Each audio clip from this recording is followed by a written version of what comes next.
deepest appreciation to whoever showed up within the first 2 minutes. I appreciate it. You are very cool.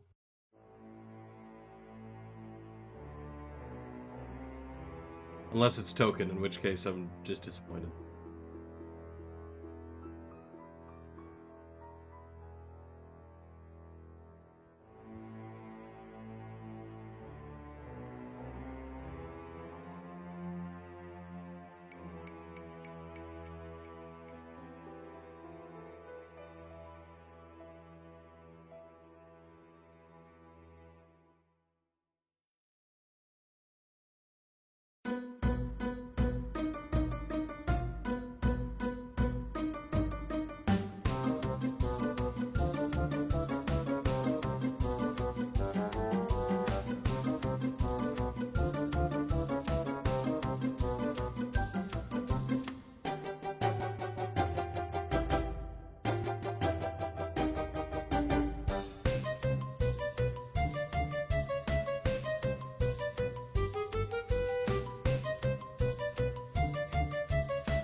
Hey, what's up, Bloomy?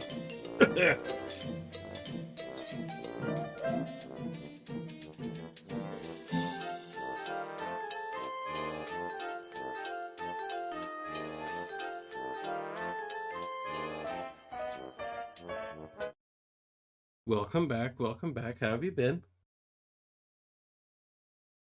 Oh, my webcam's not terrible this time. Fuck. For the first time.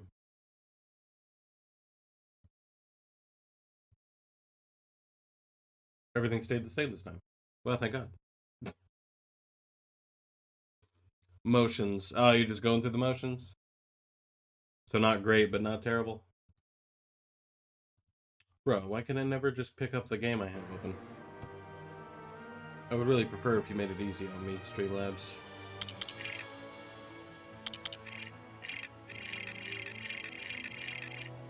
That trigger it? No. Fantastic. Oh, I really thought that would do it.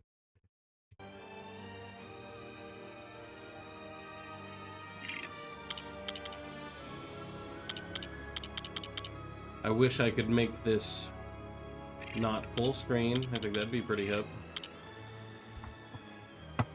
Unfortunately, game old.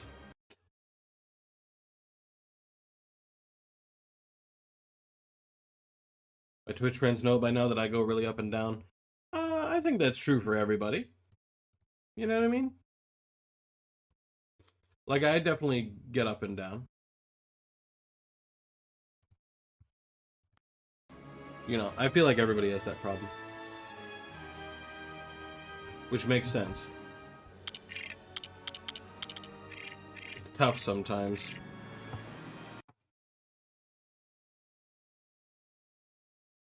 But you know, at least you're getting up and doing things. You know what I mean? At least you're still going through the motions.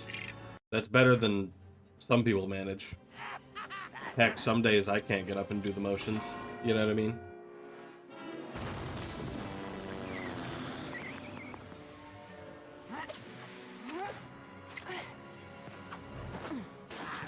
Try not to make real things bleed into Twitch. Get it.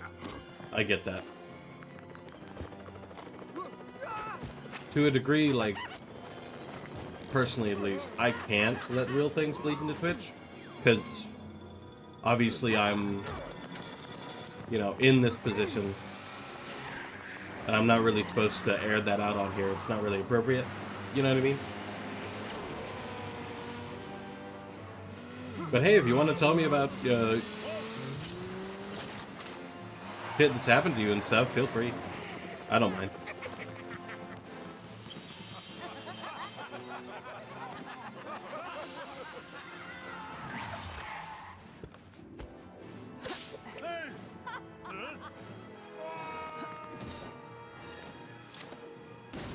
Though on that note, I'm not sure why this had to be a Lego game.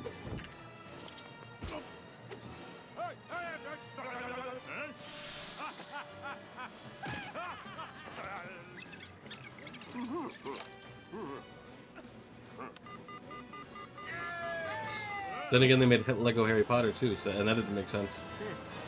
Looks cool either way, does it?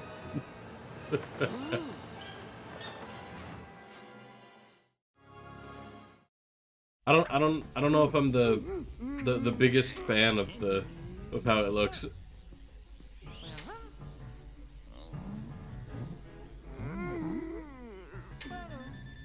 Oh, well, it kind of is. I haven't finished it. I'm taking a break from it because I don't know. I just didn't feel like continuing it, so I'm taking a break from Lego City Undercover and I'm moving to this. If we're talking about the Lego games, yeah. That's okay. That's fair. You make a point.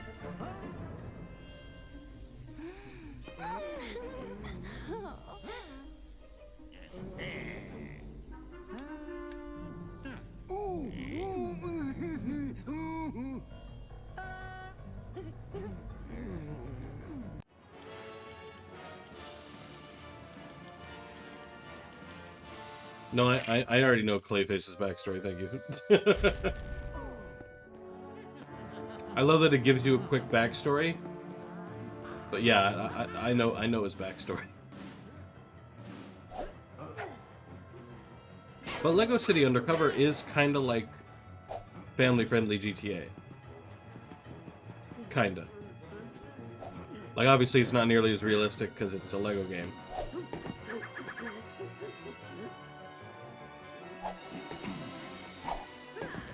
And GTA is a little bit more fun, in my opinion.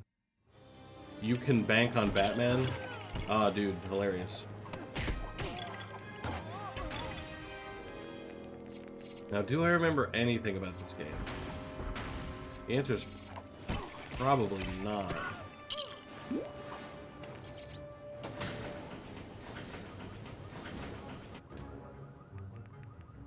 Ah, I see. So it's not just your problem. You mean? I get that. Okay. I can see this being a little bit of a pain. Okay. There we go.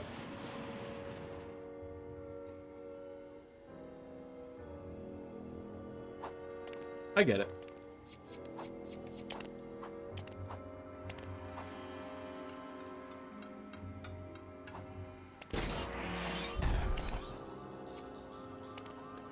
Though honestly, it was just an offer anyway, so you never had to or anything.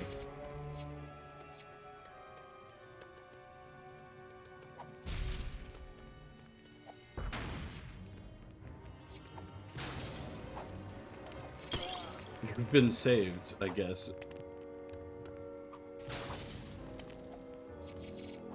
I feel like there's something in here I'm meant to interact with. Because I see things on the ground, but like...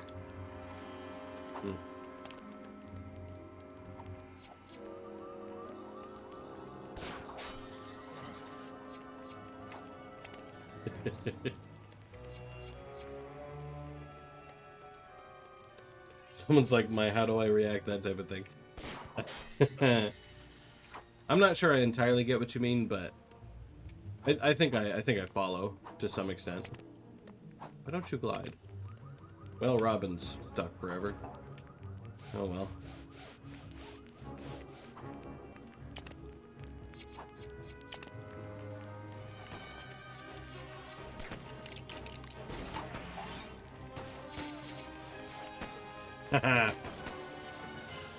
You're all doomed.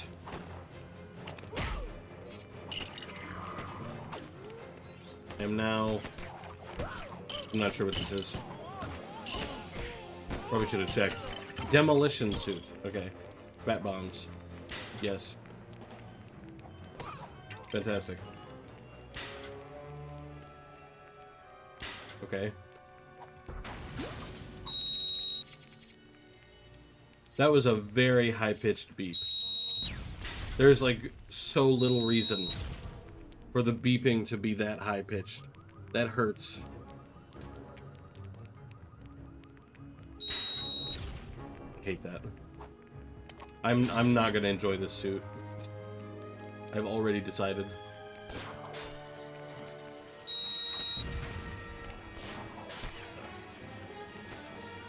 That's a microwave noise times 2. And it's terrible, isn't it? I hate it. I hate everything about it. Like there's no reason for it to be like that. Hey Robin, where the fuck you at? I feel like I need you, but you're not around. Are you seriously? Dude. Get out of the... Holy shit.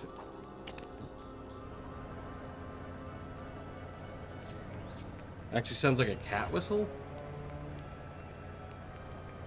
I don't necessarily think I've ever heard a cat whistle.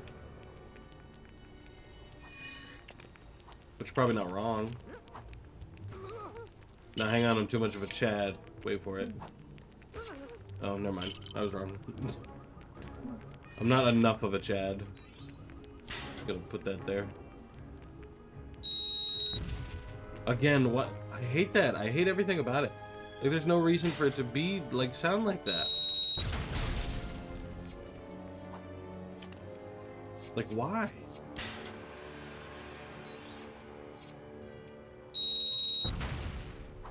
I don't like that. I'm gonna hate this suit. I feel like I'm gonna have to use this suit a lot, but I'm gonna hate it.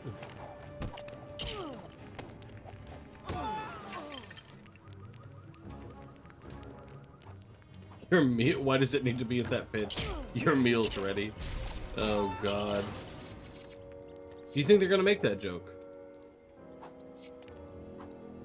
Do you think they're gonna make a your meal's ready? Where, Robin? I need your fucking help, and you keep... Where have you gone? Are you... Oh my god. Holy shit. Can I not pull on these?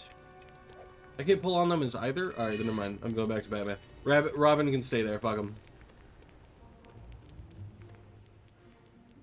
Oh no.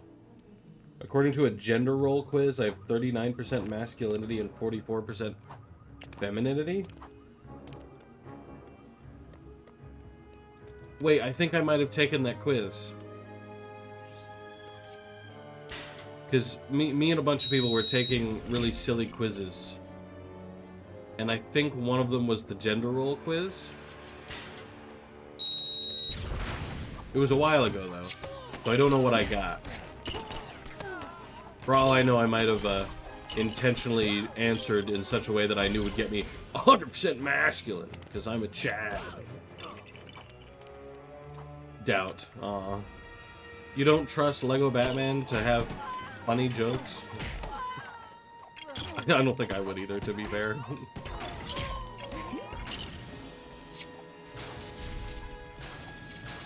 Why are there ghost barrels?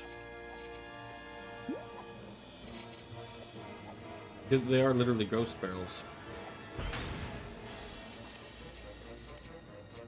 Imagine having funny jokes cringe. I mean... To be fair, the old Lego games didn't. The new ones still usually don't, but they have a few. They will have jokes, just not meta self-aware jokes. Ah, I see. I don't know. Excuse me. A few Lego games back in the day had funny self-aware jokes.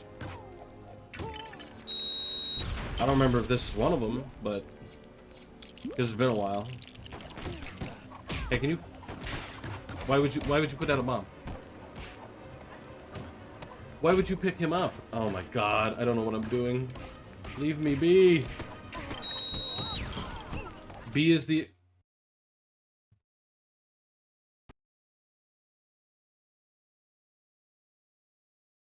I was in the first level. Lego Batman, please. I was on your first level and you crash? How do you crash? You're an old Lego game. I know you're not too hard for my computer to run. You're an old-ass Lego game. I think you're not older than me, but damn it, you're old. Old enough to run just fine. Damn game. Yeah. Blah, blah, blah, blah. Okay, come on. Is it gonna restart me at the beginning of the level? Don't do me like that.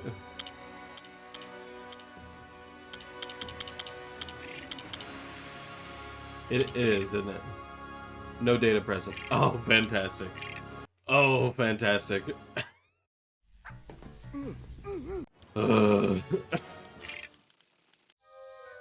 Come on, man. As far as I can... I'm pretty sure this level's long as hell. Man, I don't care none about the extra shit.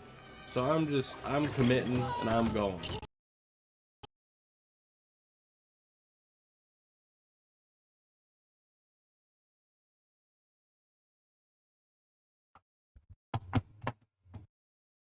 I hit like one dude in the game. What are you doing to me? I haven't done anything.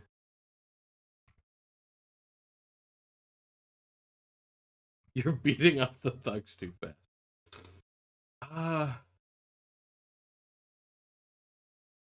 Oh, hang on. Oh, I see. Immediately found the fix. There's a guide for it that says if you are crashing in the first level, there's a guide. I want you to take a guess. What do you think the fix is? Because I've already read it, so I already know. But what do you think the fix is?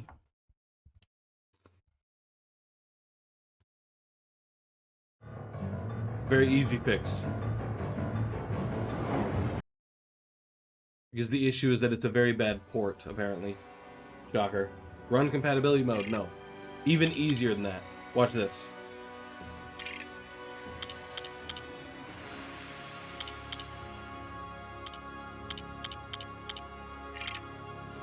That's it. Turning vertical sync on. That's it. The setting I keep off on most games because it causes issues with most games is the setting you must run to make this game work past the first level. Why? How did you manage to accomplish that fix? That looks super complicated. That's pretty common sometimes. I know, especially on like games that have shitty ports, which this is. But most games I've played actively encourage me not to turn on VSync. Don't do that ever again. Took too long.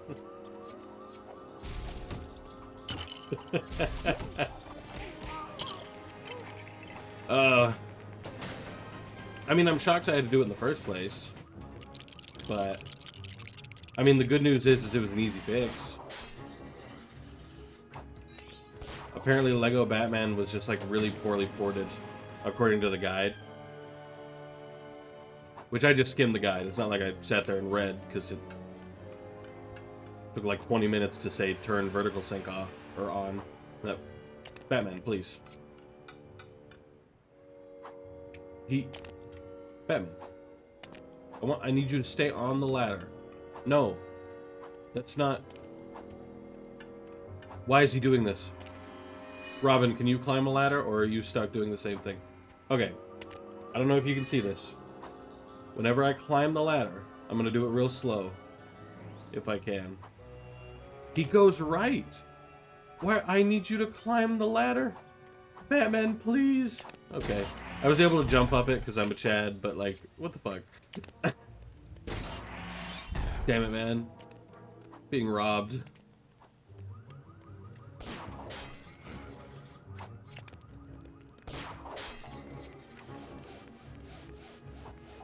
Can't believe this game is... Can't believe this game is giving me so much difficulty. Batarang mode, fuck you.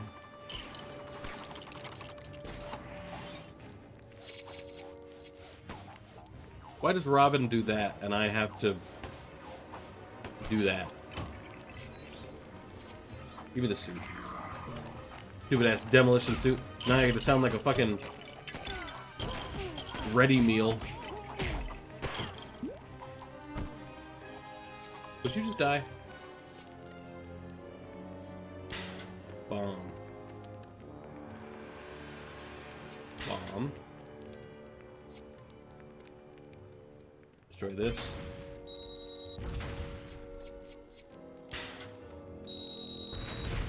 Success. Alright, we're moving on. Alright, so the good news is it kind of looks like I might be able to finish this level. Dude. Thank you. Fuck. I was gonna say die, please. Everybody dies in like one hit, but he took 3. Get ignored, you're all losers.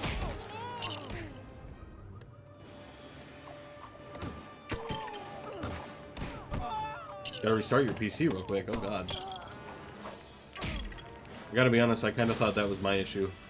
That it would make me restart my PC for Lego Batman to make sure Lego Batman worked, and that would have been wild, I think.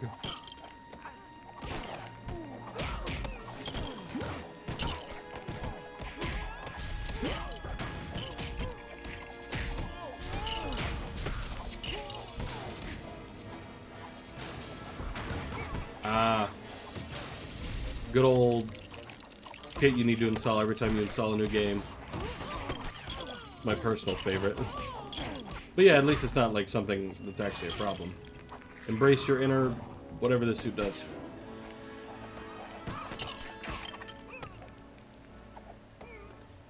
Fun fact that I can physically feel that the game is about to crash. I know it was. There. And it would have if I hadn't turned VSync on. Oh, good shit. Nintendo Switch emulation. Good shit. Wait, maybe I'm not allowed to say that. Whatever. Good shit.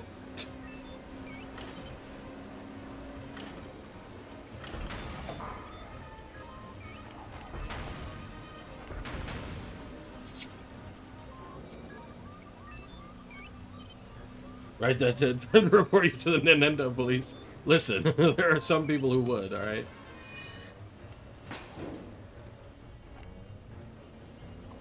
This was an undercover operation. Now I'm doomed. Can't believe I had a Nintendo police officer in my chat this whole time.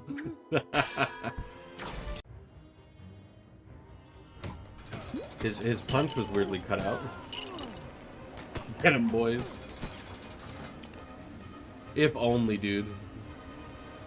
That would be the most hilarious twist.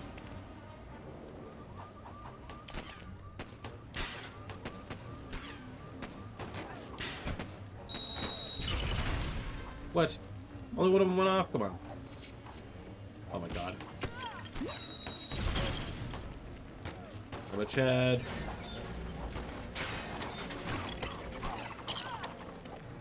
Oh, that's a civilian. My bad. Nintendo said Mib? Who's Mib? Is that a reference I don't get?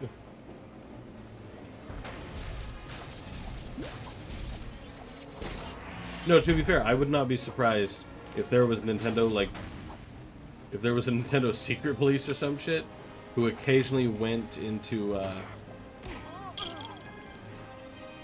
like, Twitch chats and were like, so do you emulate? You know what I mean? I could believe it. Unlikely as it may seem, I could believe it.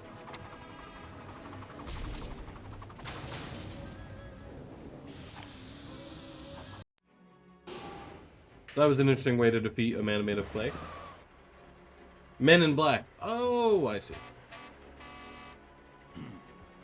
I didn't get the shortening of it. I was lost.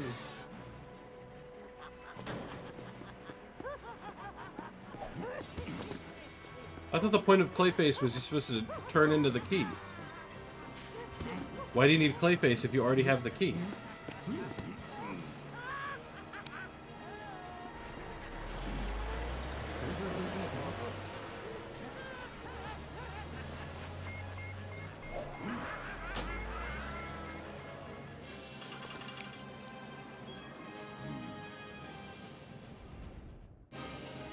This is the most confusing Batman game. Oh yeah, they do it the classic Indiana Jones style. There is no hub world, it's just on a flat thing where you have to go from level to level. Right, right. It has been a while since I played something like this. Demolition suit, hell yeah. Technology suit, hell yeah.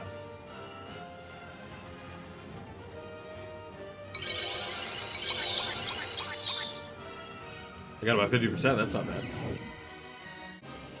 Not that I care, but... Yeah, I can't skip any of this, by the way. I tried. Oh, I'm so excited to wait for all of my studs to fall into the stud total every level.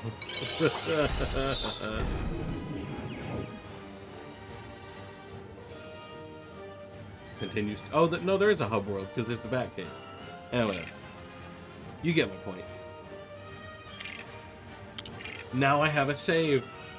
Who would have thunk it? Can't believe I finally got a save in. Alright, we got Mr. Freeze. To be fair, Mr. Freeze has one of the most interesting stories of the Batman villains.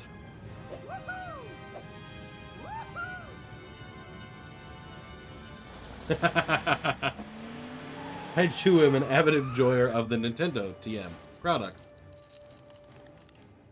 I love how there's the added TM. Because you know if someone were a Nintendo cop or some shit, they would be doing that.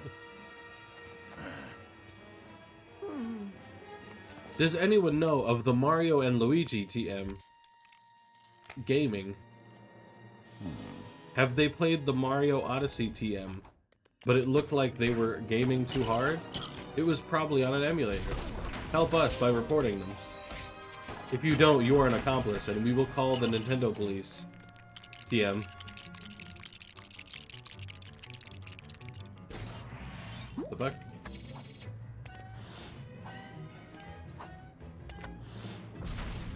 Fantastic. I'm... okay. Pretty sure that was a balloon, but okay. So I see a lot of things I'm supposed to blow up. That's the first thing I notice.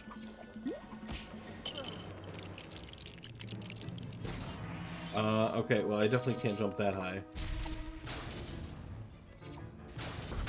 Oh, I can break this. I was really just kind of swinging. Oh.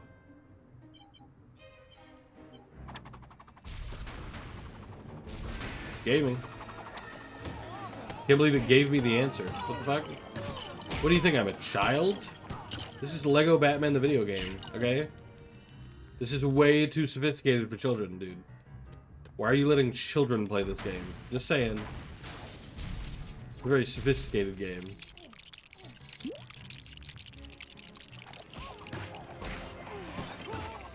Yeah, that's how you know I'm a Batman purist. No children allowed in this video game.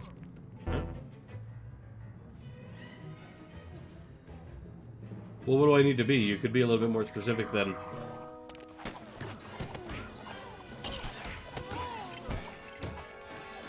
I can walk on magnetic surfaces. Fantastic. I don't think that helps me very much, but...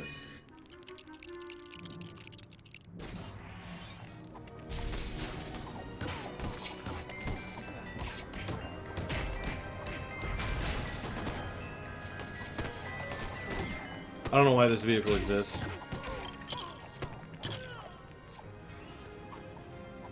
So that my brother and others could have a fun time emulating such game.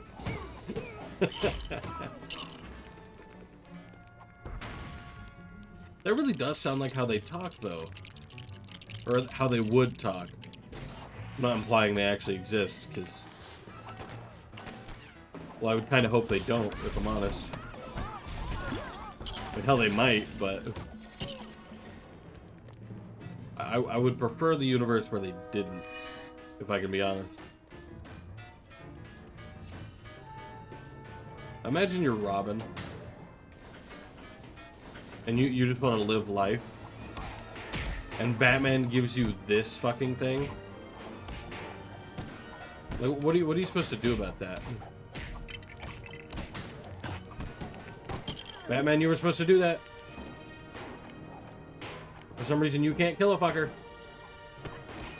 Batman, please. Oh my fuck.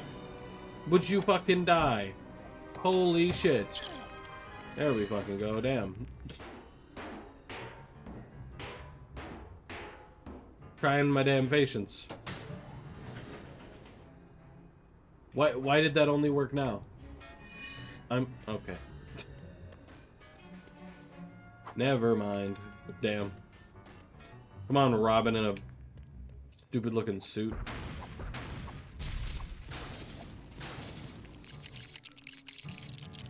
I'm so glad it gives me a hint on what I'm supposed to break. Hang on, I'm just gonna do that. Gaming. Oh, fantastic. That didn't do at all what I thought it was gonna do. The glide suit allows Batman to glide. I'm pretty sure the fact that Batman is Batman and the suit he made originally is what allows him to glide. I don't know that he needs a glide suit. But okay.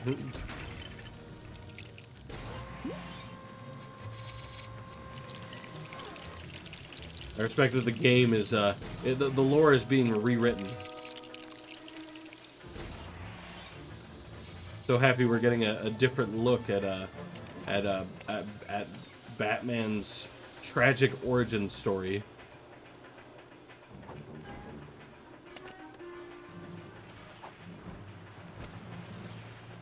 Get over there. We go.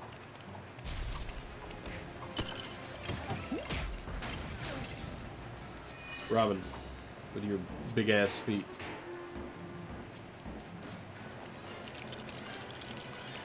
Oh, so that's a Catwoman book.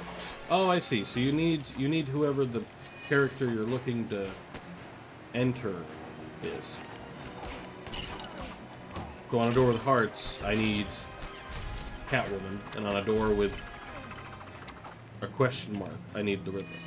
Okay, that makes sense. If a little painful to deal with, but it makes sense. I hate that I have to walk up in a slithery snake style. But I shall do as the game commands. I'm going to kill myself. Are you fucking kidding me? I have to start all the way over. Because he stopped being magnetic. Oh my god.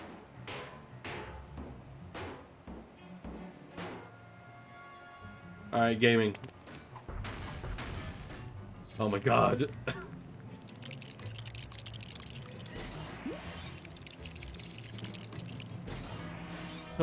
Yeah. Yeah, I know. Good job.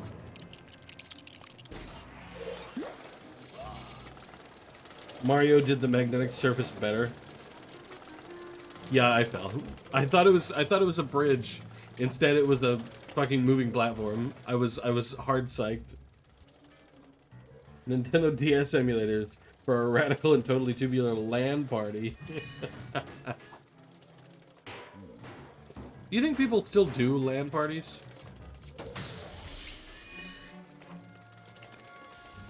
Like I occasionally hear like stories about LAN parties, but I haven't heard of like people actually doing LAN parties in ages. I never participated in them because they sounded terrible, but okay, that was a bit cringy. Oh well. Alright, Robin, I'm gonna move this over to you and then carry your ass. Yes, fantastic, good job. Wait, when did Mario do magnetic surfaces?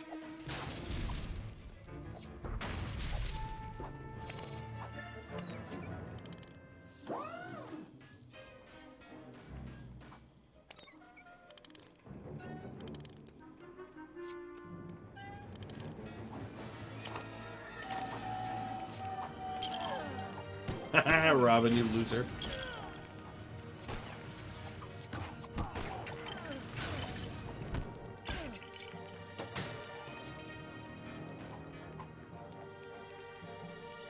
Later in this game, Croc did magnetic service on the PS1. Who is Croc?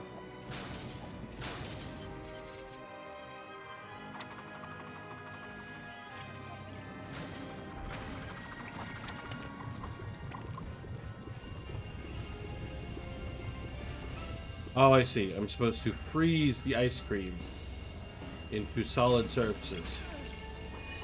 Okay. I like that I can freeze the dude. Does it like hurt? No. Green Croc and Croc 2. Oh. Well, you said later than this game. So this one didn't come out on the PlayStation.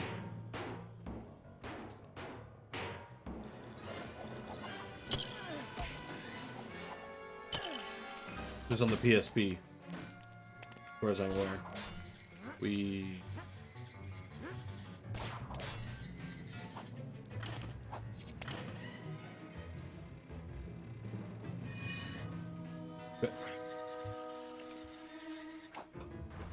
Now the other one has fallen down too. Why are my teammates so dumb?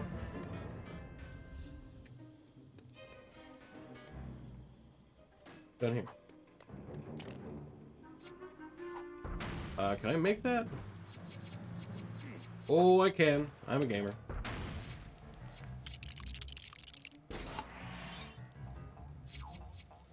Oh, the Mario game was on... Oh, okay, I see.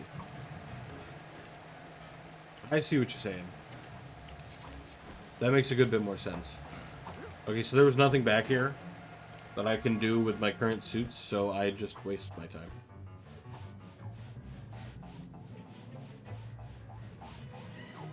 Okay. Even though I have the glide suit, and therefore should be able to glide, it did not let me. Now, Robin, could you please help? Thank you.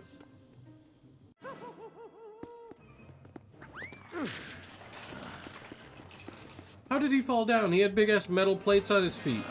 How am I expected to believe he fell down? What the fuck? Time to game, Robin. Hang on. I'll game better. Or not. Alright, never mind. I give up. Bro, my ass can't hurt him. This is cringe.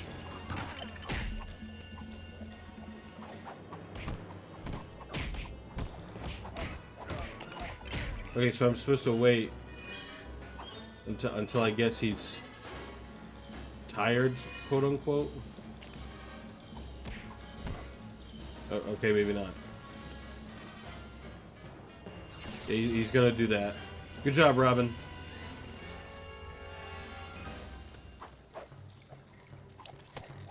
Bruh. He recovers so fast. Do it again. Good job, Robin. Good job twice, Robin. There we go. I say his ass should be taking damage, you little fuck.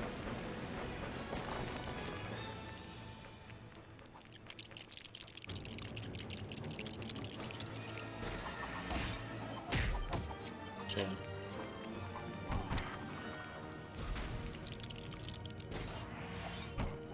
Oh, I can't damage them. Oh, I see. Fantastic. Balloon gaming. For some reason. Haha, you're bad. I'm not even over there. You're such a loser. Bruh.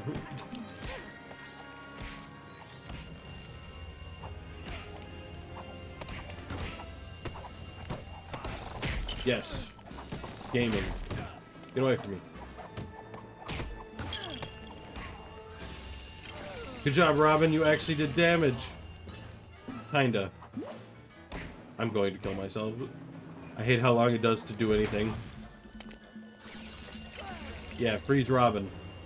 Robin is a non-issue. Thank you. Get karate chopped, you fucking ice cyborg.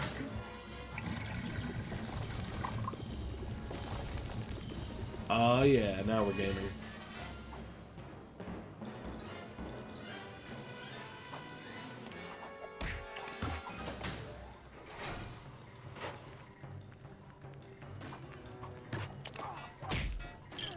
Kick him with the giant-ass metal plate, he's 100% dead. Fuck off. You can't shoot me, guns aren't allowed in LEGO games, obviously.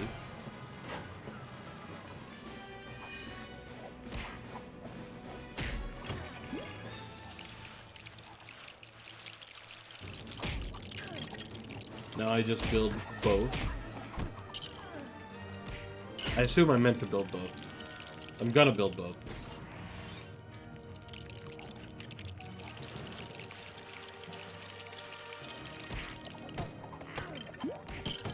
Oh yeah, that's a.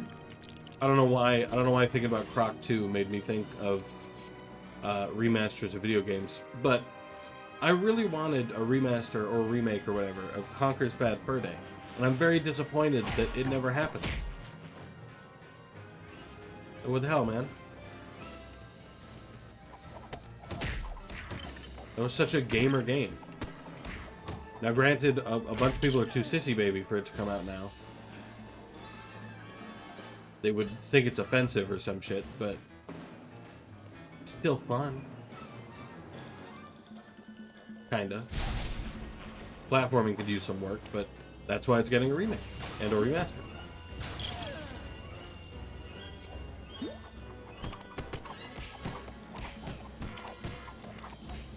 Kinda have to wait.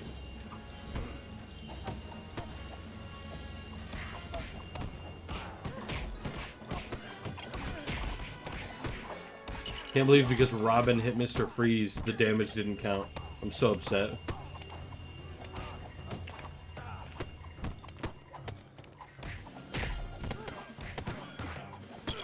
There was a remake of Conker's Bad Fur Day on the original Xbox?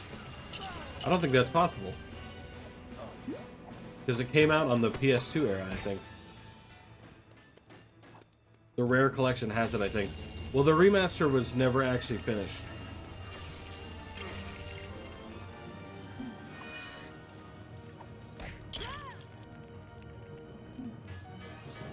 Okay, so what I've discovered is that my teammate in this game is an active detriment to me beating a boss. Because if he punches Mr. Freeze when he's tired, then I just kind of get stuck with the fact that Mr. Freeze thinks he's been dealt damage to, so he becomes invincible. Conker's Live and Reloaded? Oh, so the remaster did come out? I heard it was canceled. Like it had high definition graphics and shit. Real fur.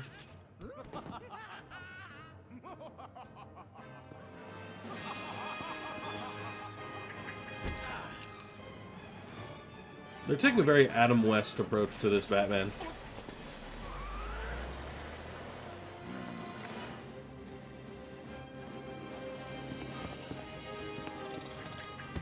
Yeah, see the next gen Arrow one. Yeah.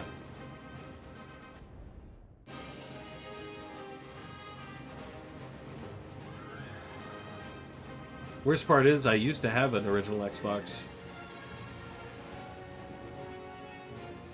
It's still back at my old house, probably.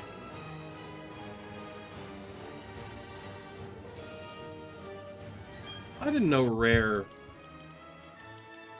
went under.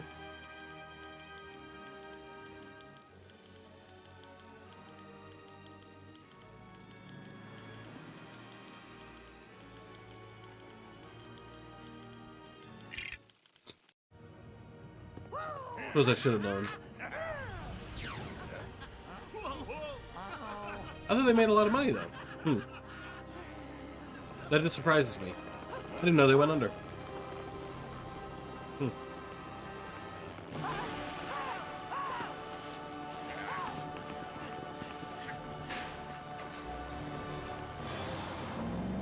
You don't need to, that's why I'm here. Fair enough. You're here to tell me shit. Things I don't know, I just ask you. They got acquired. Same thing. I mean, you're right, yeah. The whole it got bought gaming. I don't remember this. I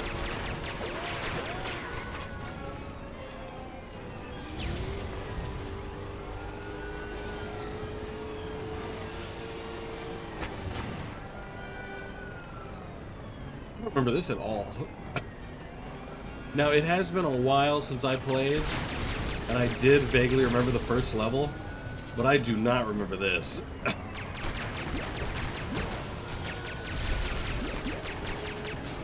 This is level 3. What?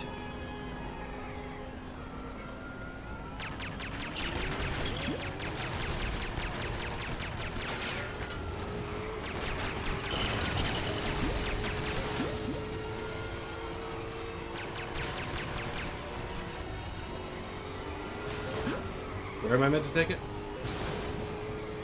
I'm meant to take the poor guy who's 100% dying in the back of my vehicle somewhere.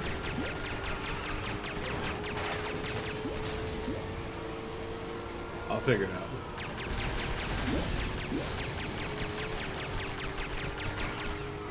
Okay, not that way.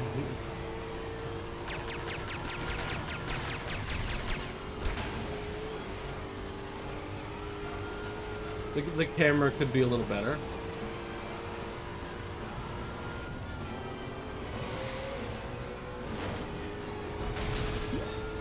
I don't... Oh, no, okay. That was right. I didn't think it was, it didn't feel right, but apparently it was. Booyah. Off he goes. I feel like you probably could have just taken him out of the van, and then I could have kind of dealt with it from there, but... yeah. Okay. What happens if you do it with Robin? Is Robin able to tow the huge-ass vehicles with his bicycle? I don't want to find out. Man.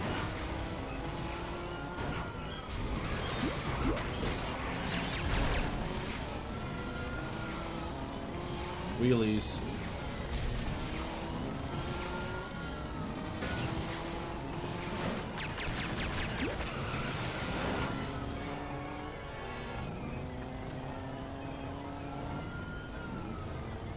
Don't worry, I'll get it. Hold on.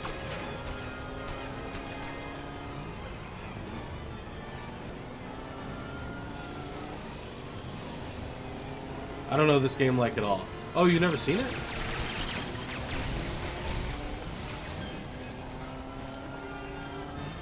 I'll get there. Oh, this has to be like motion sickening. For people with motion sickness.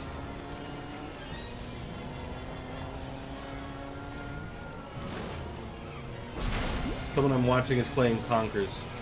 is struggling. It is pretty hard to play.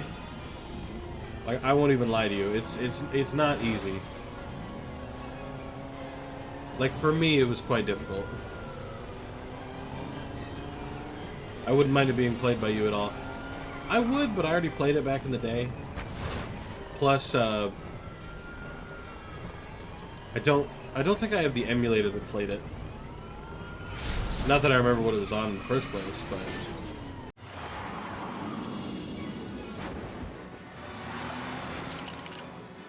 It wasn't Nintendo 64. Unless it was.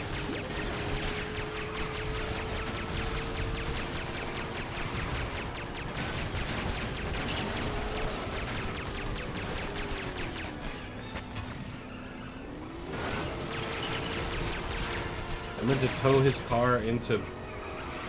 Damn. What?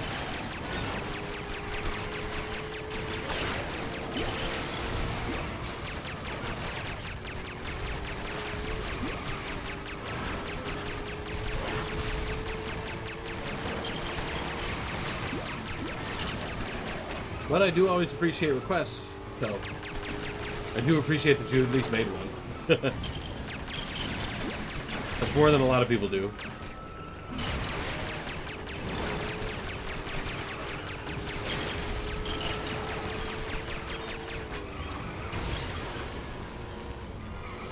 So if you did want it, I would do it.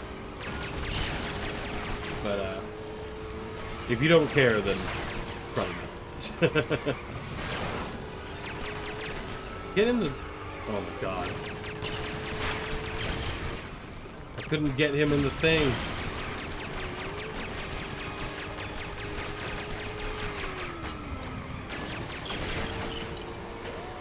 I'm a bit extreme. I tend to bombard people with games.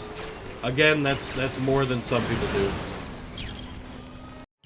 I don't think they mind. They don't. I guarantee they don't. See, for me personally, one of the things I struggle with a lot before I stream is like, what do I stream? You know what I mean?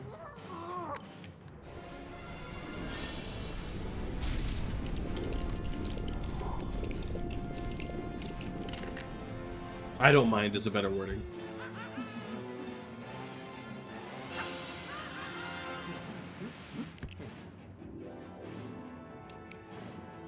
You get my point, though. Like, before I stream, I always struggle with what I'm going to. Because obviously, sadly, to some degree, I keep playing single-player games. Usually obscure, older single-player games. So it's difficult for people to...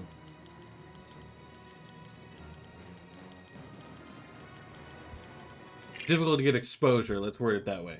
That's better wording, I think, than what I was going to say.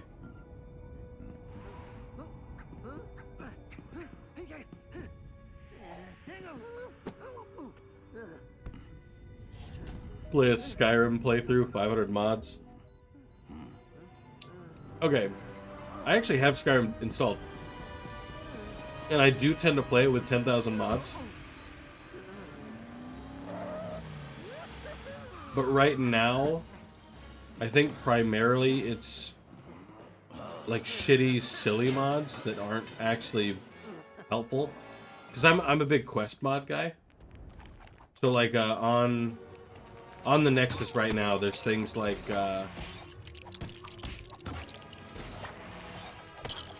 say Identity Crisis, which is a Sheogorath mod, which is awesome. Rigmore of Bruma, and then Rigmore of Cyrodiil, which is a DLC size like romantic mod, which awesome. Love romance. Stuff like that. So I really like quests like that, you know? And that would be most of my playthrough, probably. Doesn't matter, just no NSFW mod. Yeah. Maybe one day. I'll definitely think about that. That would be pretty funny.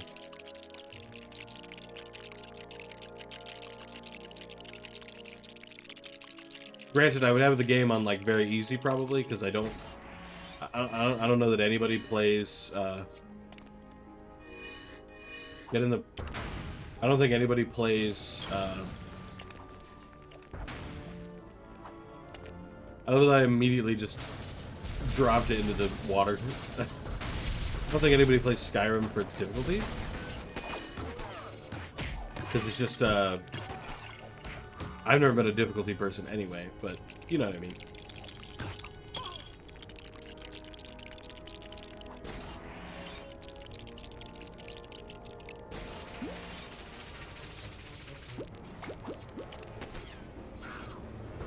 Do I get the feeling... Yes, okay. So it can destroy items that are meant to be blown up. Fantastic.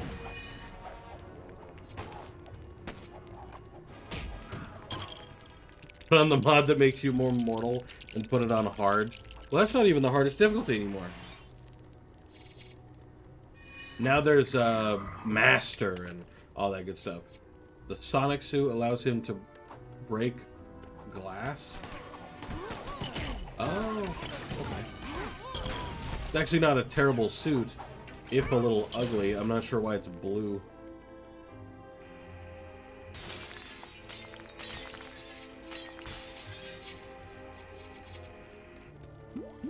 Not that I like the sound. Chad Blake. No. I don't ever do difficulty.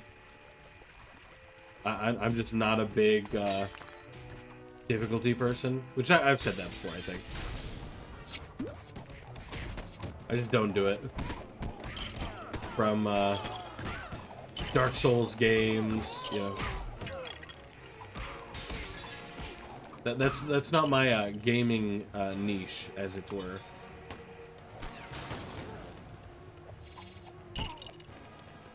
Wait, what am I missing? Oh, I'm okay. I'm pretty sure I was meant to break the glass. There we go. First.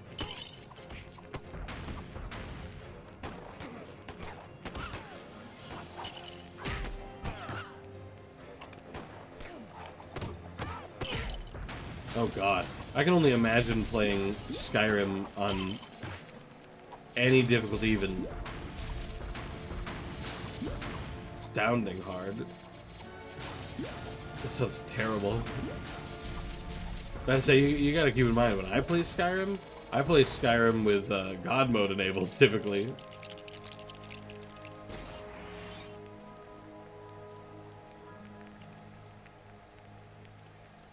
Oh, okay. See, typically, just personally, when I'm playing a game, if I'm playing and I'm dying, typically I'm getting frustrated just like by default, which I know isn't good. But it happens without fail, like every time.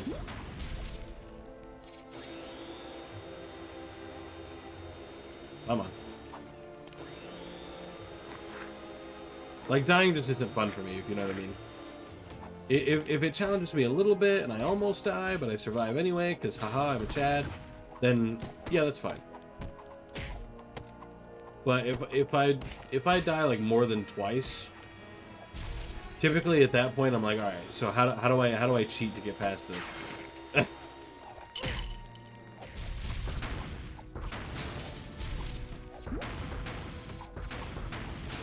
But that's just because I'm the opposite of a Chad when it comes to difficulty.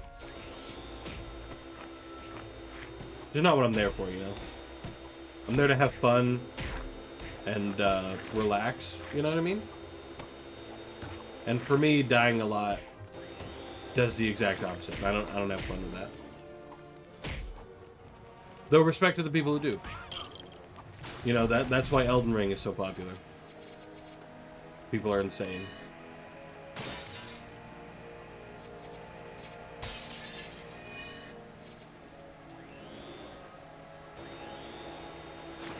How much of this stuff do I need? Because I feel like I might be collecting extra.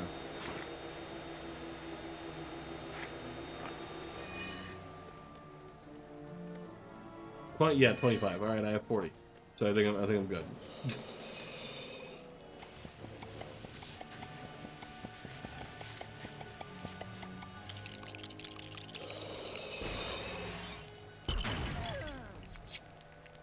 Why did I also blow up?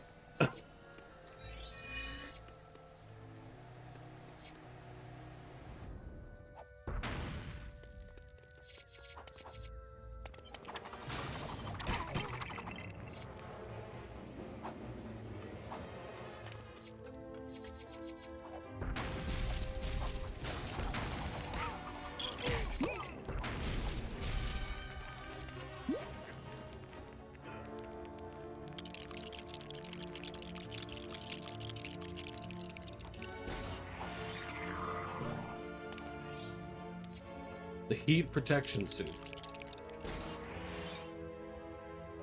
Some of these bat suits are so ugly.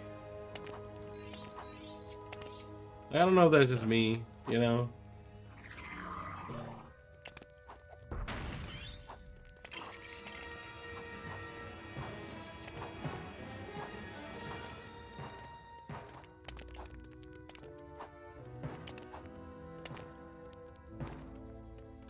Bro, you mean I need the heat protection suit? I didn't bother because I didn't figure I needed it. Now I fucking do. Damn it.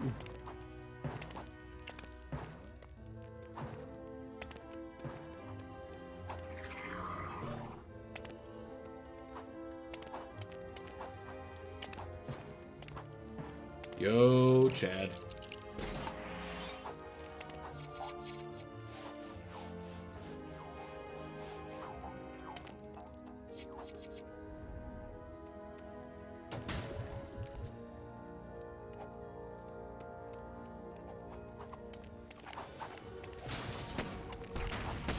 I don't know why, but I keep yawning. It's not like I'm tired. Or at least I shouldn't be.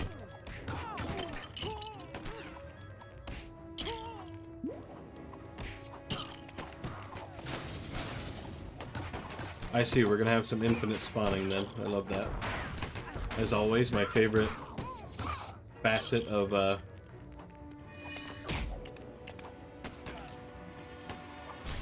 Lego games.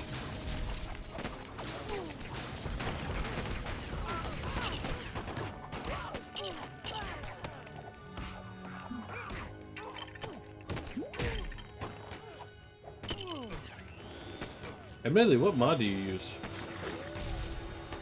Because I know a couple of difficulty mods, but I don't know that I've ever seen anything that describes exactly what you said.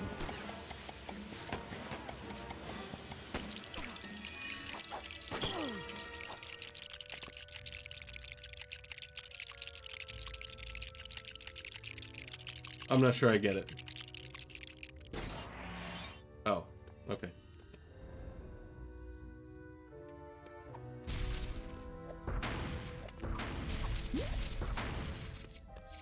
There's a door, apparently. Which is my bad.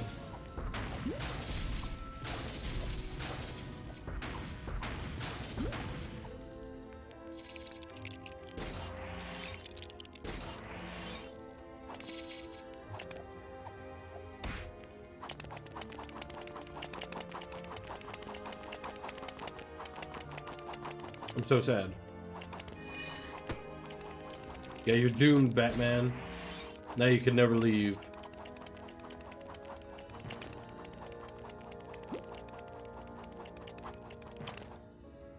Oh, never mind. He's now free, I think. Limits your stamina, makes you take more damage, makes enemies take less damage. I don't know, I don't think I'd find that fun. Another makes enemies not snipers? What do you mean?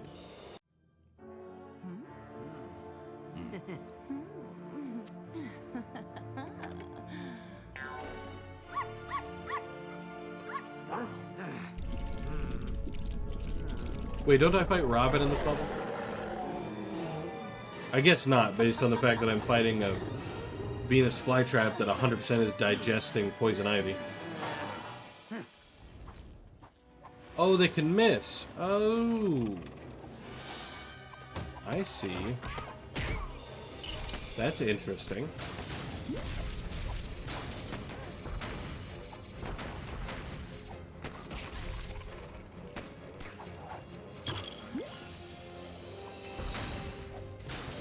To be fair, I do kind of wish they could miss in the game.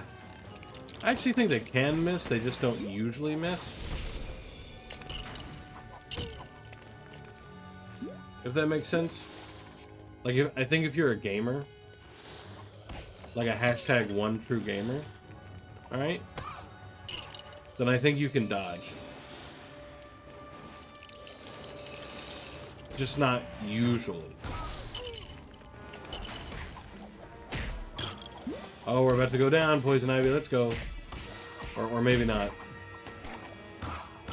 Forgot that bosses were fucking invincible until I hit the prerequisite. Bruh.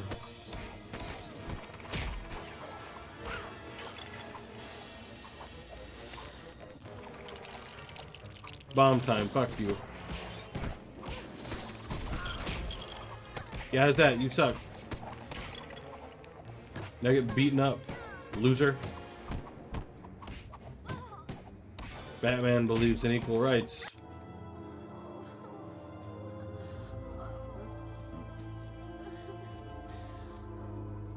That is true. You make a point. And as we all know, in Skyrim, the most powerful build is Stealth Archer.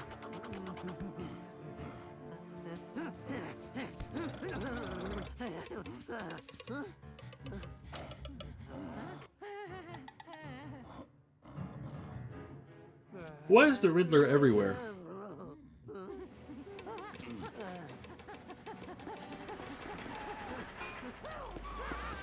Didn't I already arrest Two-Face?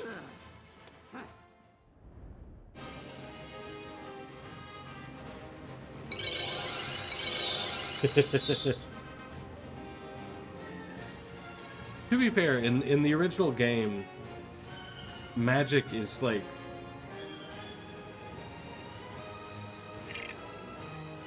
just like neglected, to be honest. Like, magic is so dog shit in the game. Like, in early levels, getting a really strong spell, like Serana's little ice shard spell, is really strong. But the minute you get even mid-game, magic becomes just so worthless. You do no damage. Magic sucks, agreed.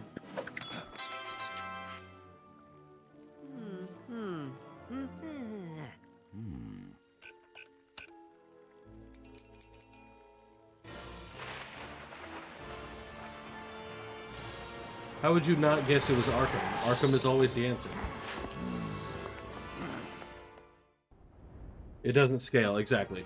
Its damage doesn't increase, no matter what you do. While HP does. Because Skyrim is one of those games that believes in more HP mean more difficult. Which isn't always wrong, considering the game, but it's not right.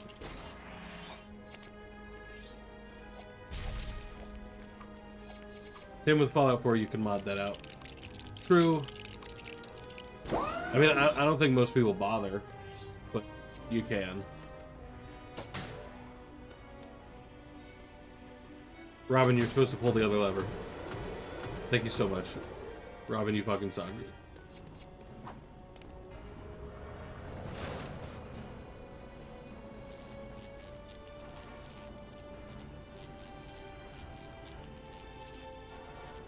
Am I...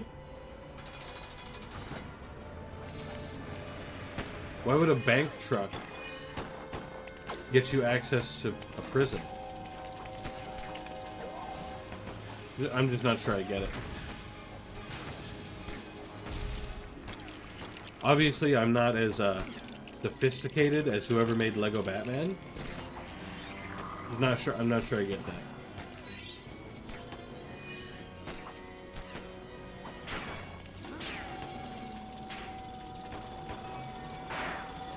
It's true you can mod it out, and I do mod it out in Fallout, because with Fallout it gets really bad. Like Fallout gets to a point to where no matter what you have, it barely does any damage because everyone has so much health, and it gets to a point where you're like, is there really any point? Because holy shit.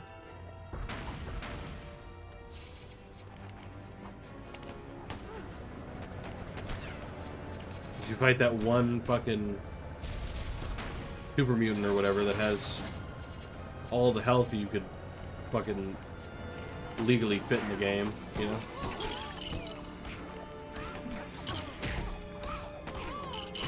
People say about 120 is manageable. 120 health, you mean? I didn't know people had ever figured out an actual number.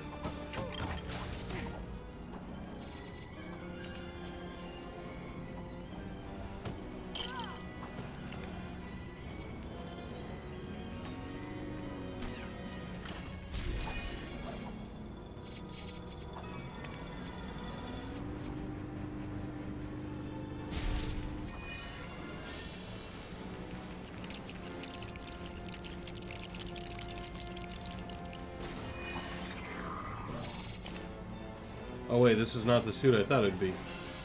This is magnet feet. Oh.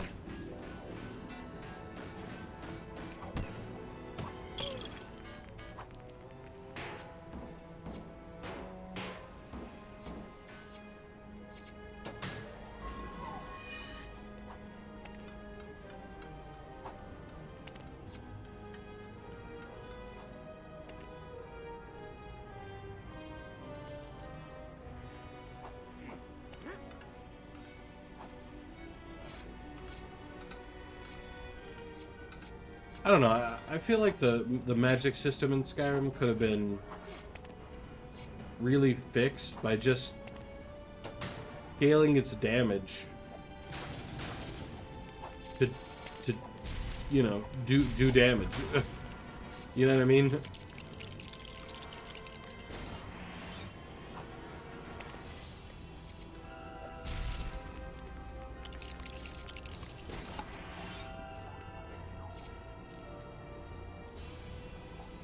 Should do a level 200 run. Jesus.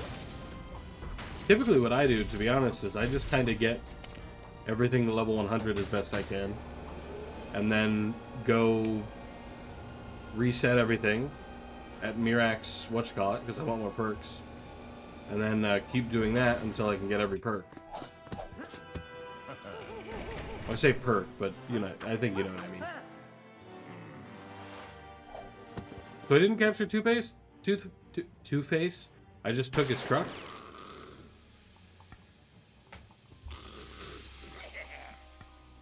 Okay, yeah, just a fun fact. Two-Face isn't immune to acid. He just got turned into Two-Face by getting acid on him. That doesn't make him immune to it. The fact that...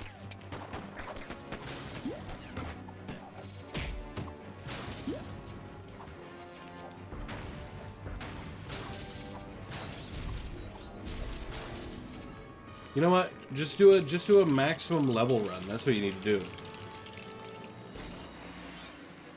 Like get as high as you can, and then keep going.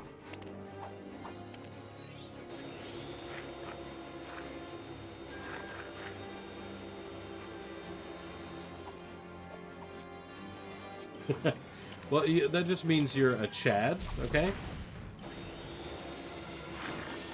I mean, I will say I usually do Alduin before I do Mirac, just because that's like, that's just my preference.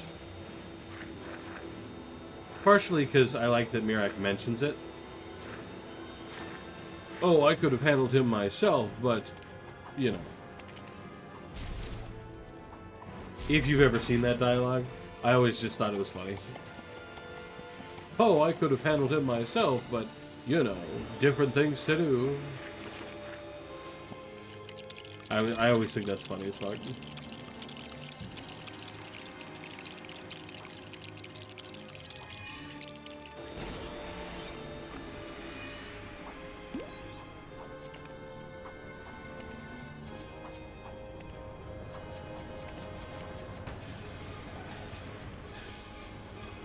Robin, do you not want on the boat?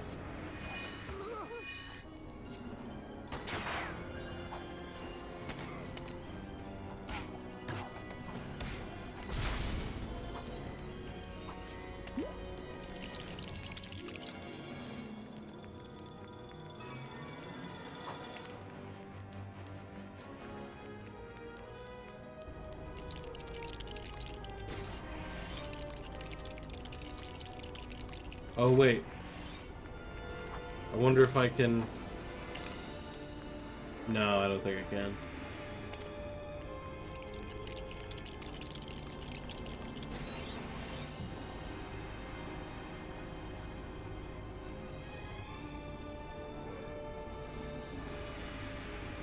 Oh, see, now you've moved on to Fallout 4. You had me lost for a second. I was like, the glowing sea.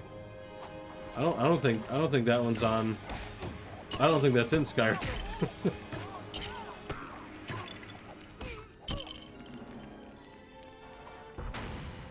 Seems like it should have been deadlier in the radiation department. Yeah. I mean, kinda. To be fair, it is, like, it's been a while, you know?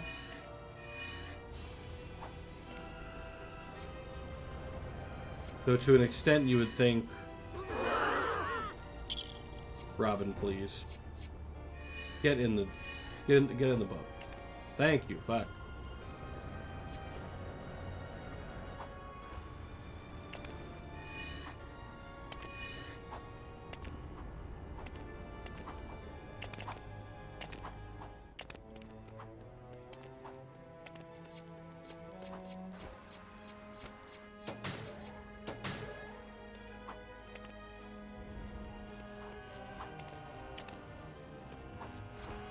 But yeah, my point.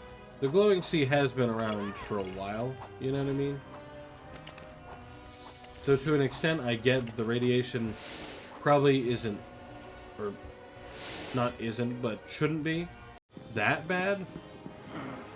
But to an extent, it is the glowing sea. I've yet to try Frostfall. Isn't that the one where you have to drink and stuff to keep yourself fed and hydrated and stuff, right? Is that what I'm thinking of?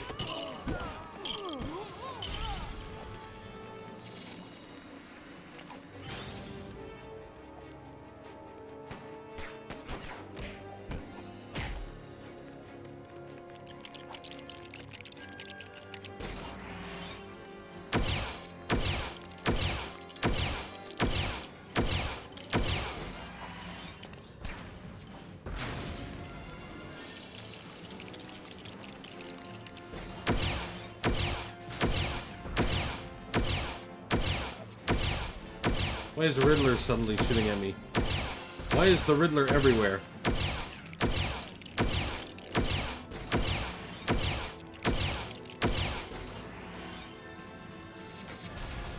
Temperature, hydrated, wet, and dry? Damn, all of it?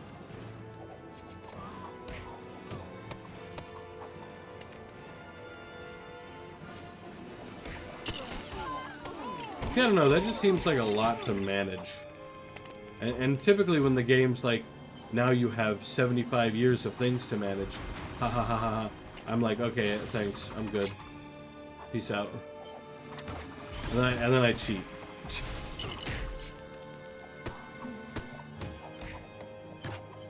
You know, I find a way to make it work out for me.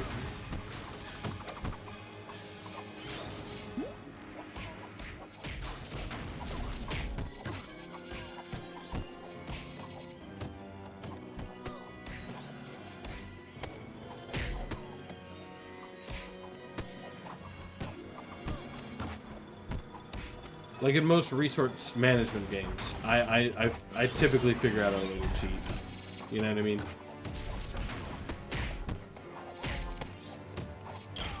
Because I just rather not usually. I'm like I'm good.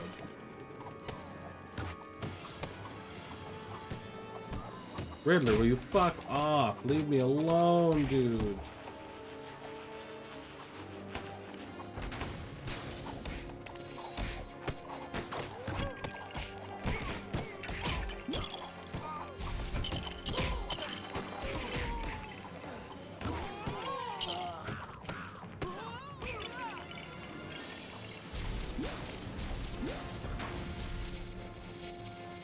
Oh, is that just sitting there? Hang on.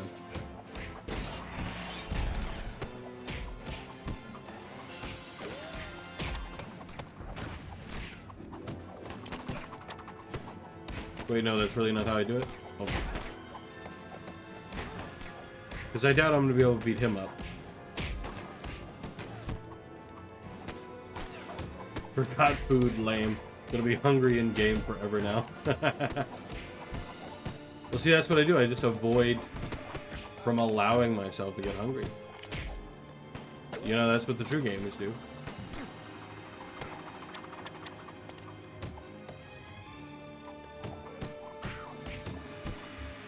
That way I can't get hungry. Yeah. That's how true gamers do it.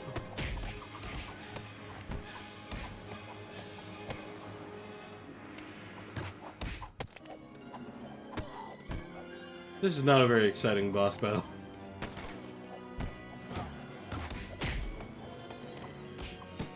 I punch Two-Face till he cries, and then the Riddler jumps down, as if the Riddler's a boss.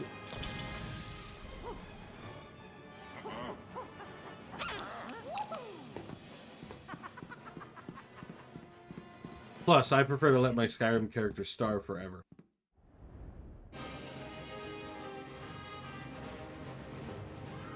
If my character isn't salivating at the sight of a piece of bread, then is he really living? You know what I mean?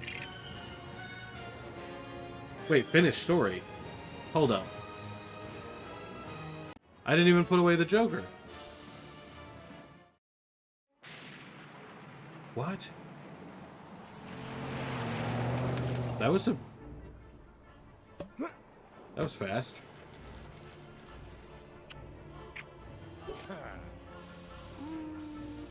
Speed strats, I mean...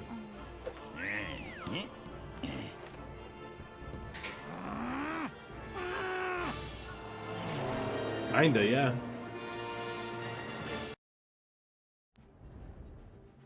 Wait, really? I thought you were...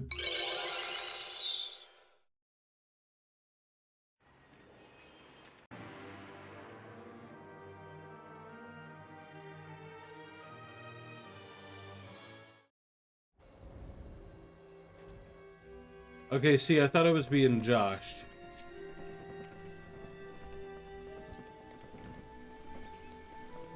Because I'm in the Batcave now.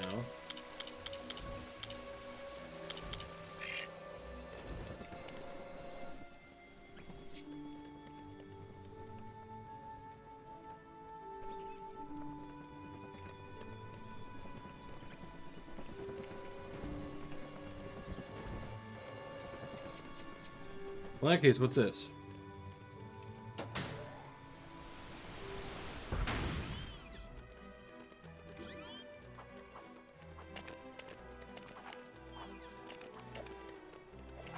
Okay.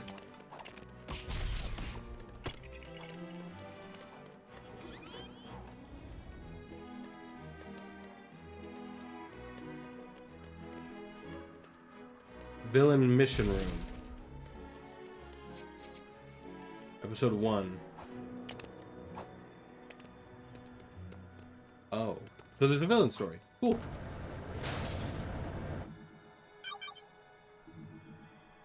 Yeah, okay, yeah.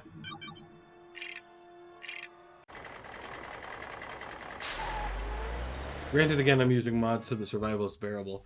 Oh yeah, survival was added in the anniversary edition, wasn't it? I forgot about that.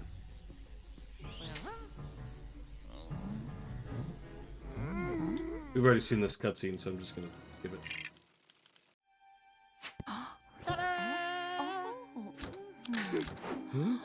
So we're just playing the villain story that's going on while the good guys beat us up. I guess. Why is Clayface being treated like a dumbass? Oh, it's talking about Fallout 4. Oh, right. You don't have Anniversary Skyrim. Well, on Anniversary Skyrim, you can play at Chad's Survival. Because of course you can. You know. $20 for anniversary for fucking survival mode.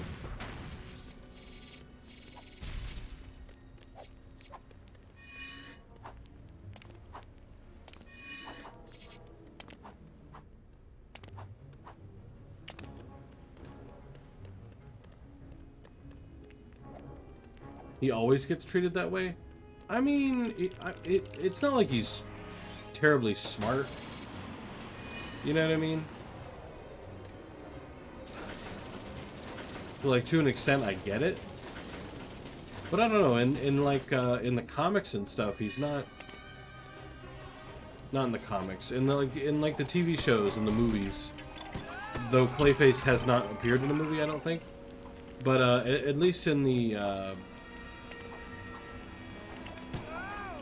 TV shows I've seen him show up in, he hasn't been treated as dumb.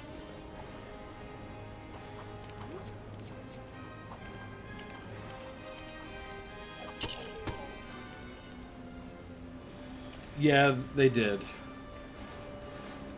That's actually why I ended up having to buy the anniversary mode. I didn't want to, but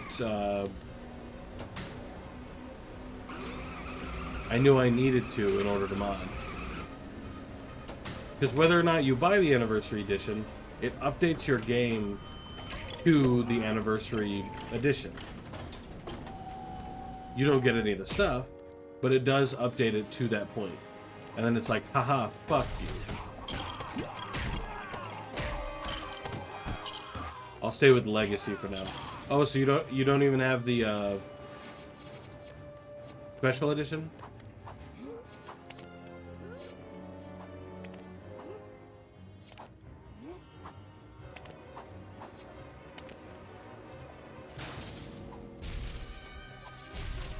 I'm kind of surprised. If you had the Legacy Edition, you get the Special Edition for free. So long as you had all the DLC.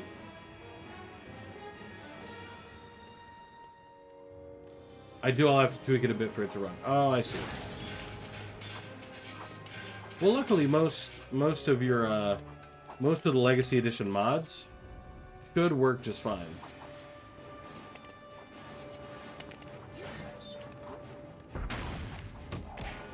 For Special Edition, I mean. Because, modders have converted, I don't want to say every game, but a lot of them.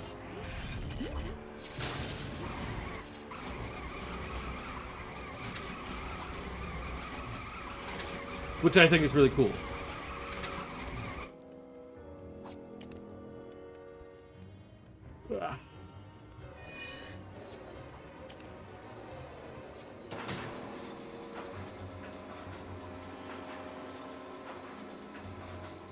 I realize this may be my ignorance showing, because I don't know much about the Riddler beyond, like, the basics, but, like, I don't recall the Riddler being able to mind control people.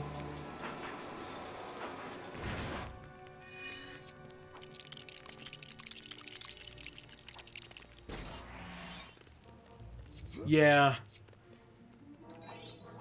My favorite ones are the ones that require simple repackages.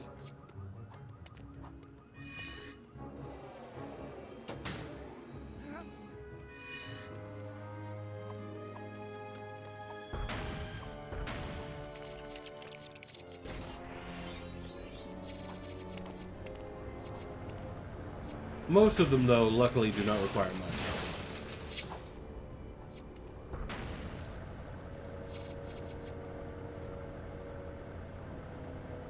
Like all the bigger mods that I was worried about personally, which again are mostly quest mods because I'm a big quest mod person, did get repackaged. The ones that didn't, I could live without.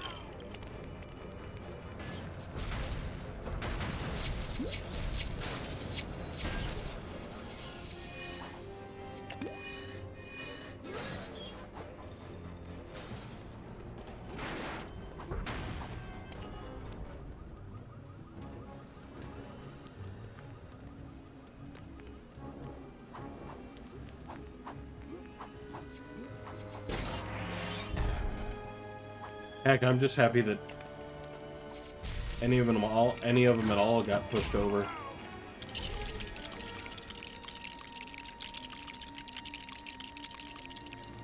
Heck, I'm really happy with the release of Anniversary Mode, because obviously most modders didn't need to do much to their games to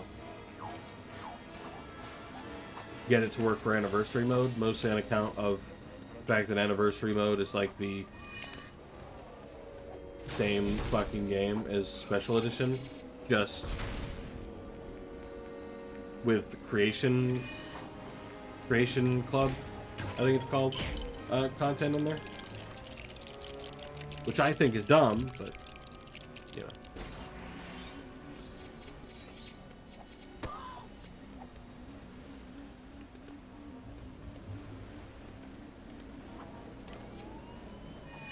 Oh, hang on.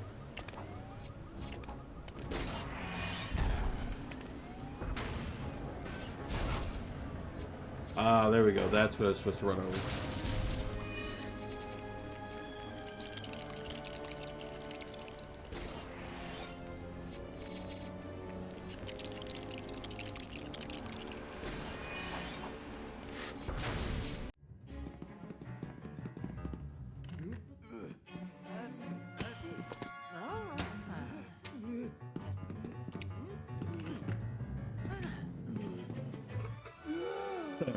Maybe someday I'll do that. I'll do that Skyrim idea.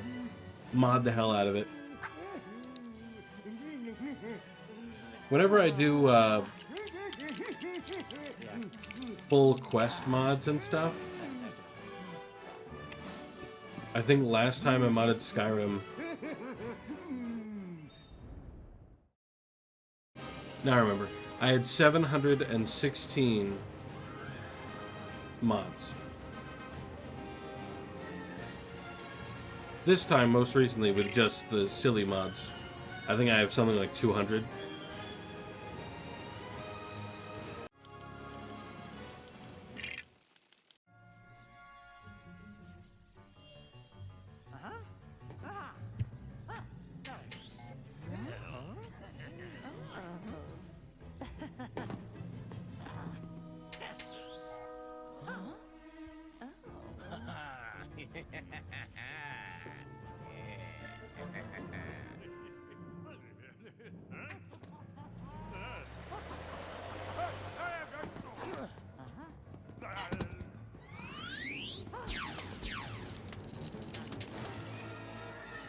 Admittedly, poor Ryuk never did come back.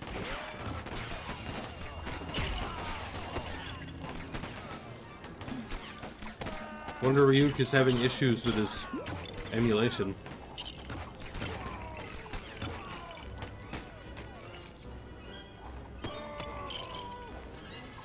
I only do about 160.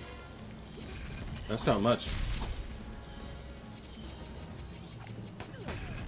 I really did do so many.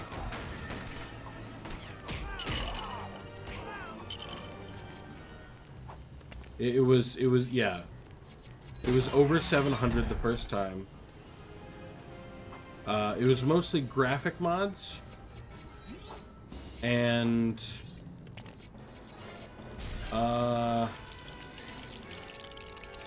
sound mods. Yeah, there was a lot of those. So graphics and sounds. Did a shitload of that.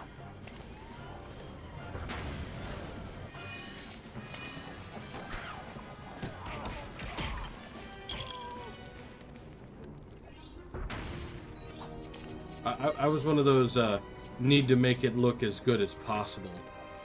You know what I mean?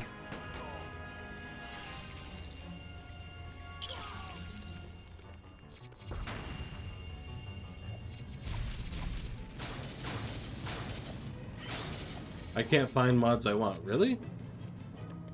I just kind of go on the Nexus and just start browsing.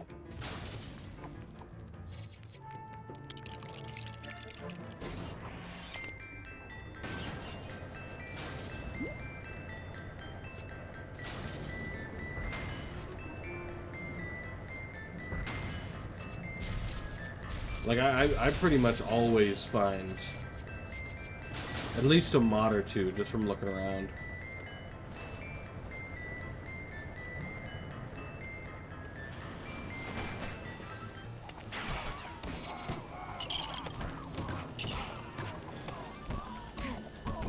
Is there someone still in there? Oh. I thought I had killed everybody, so I was, like, not worried about it, but... Shut your hole.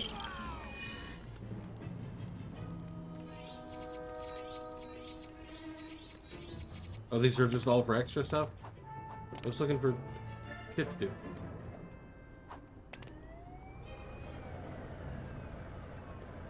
Ah, okay. See, you take a different approach to it then. Because, see, what I do... Sometimes I do that. Like, I find a flaw and I'm like, okay, so I need to fix that. But every once in a while, I'm just like, could this look nicer? Could there be a quest for this? Could this dialogue be better? You know? So I have a few dialogue rewritten mods. I have a few,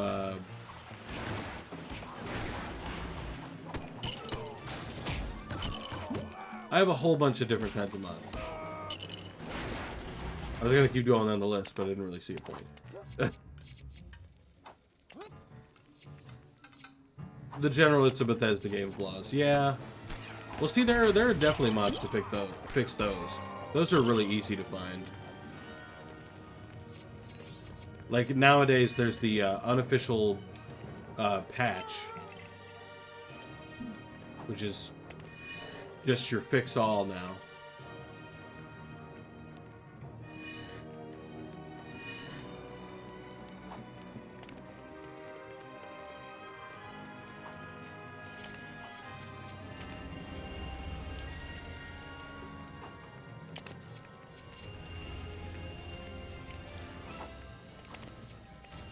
See, back in the day when I started modding, there was no unofficial patch. I mean, one got made later, but, you know. At the time, I mean.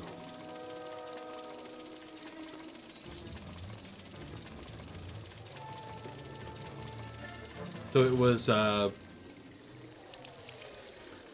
the Delvin Mallory Dawnstar Sanctuary fix. Oh, the,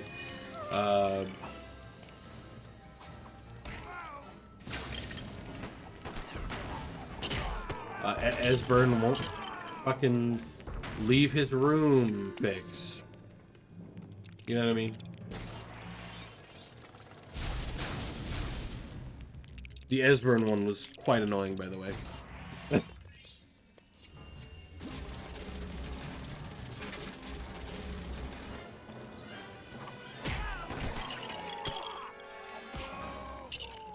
It's sitting in the rat way. The whole time. It was so annoying.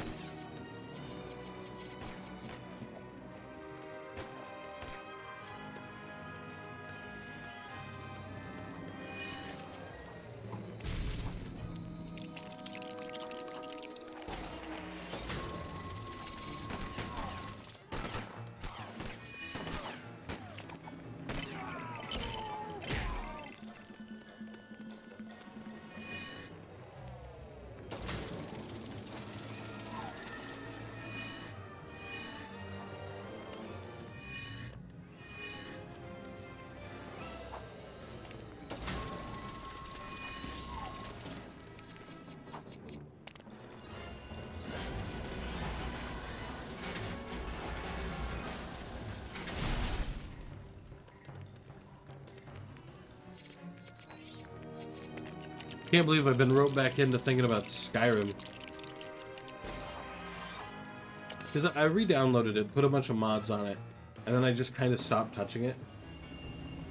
Because I got bored again.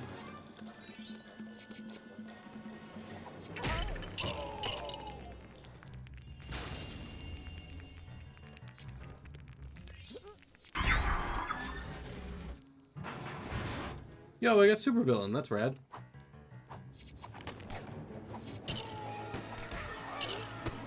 Admittedly,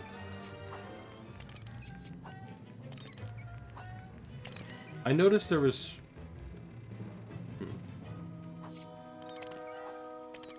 After this, I might want to check something. Riddler, where you at? Riddler.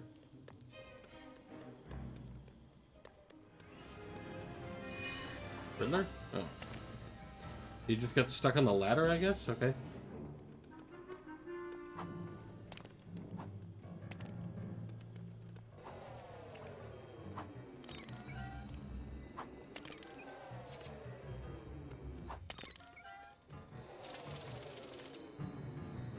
So that counted, I guess.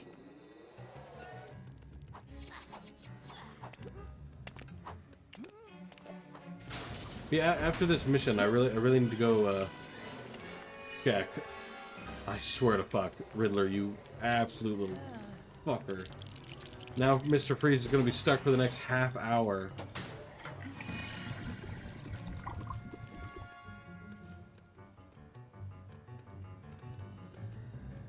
Dang. You got bored at the end of a custom quest? That fucking sucks. Do you remember what quest it was?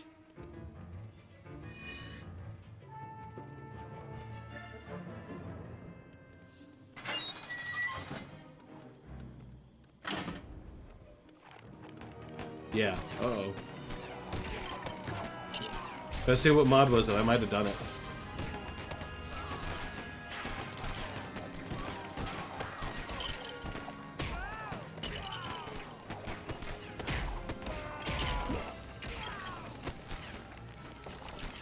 It just said custom quest, so I'm assuming it's like it was a mod.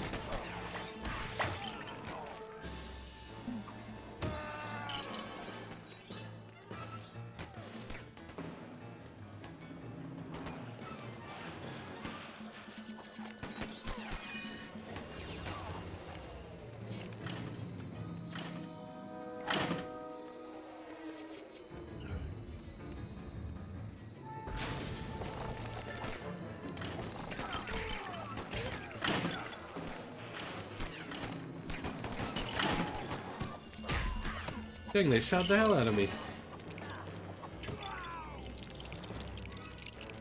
Could I even say it here? I mean, if it has any banned words in the name, I guess not, but you're free to say the name of it. I've probably played it.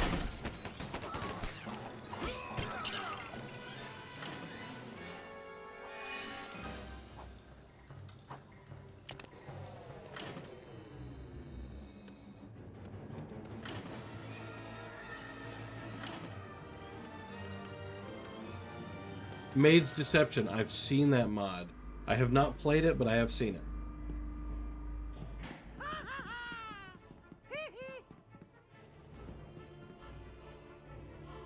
To be fair, that mod had good reviews, I think.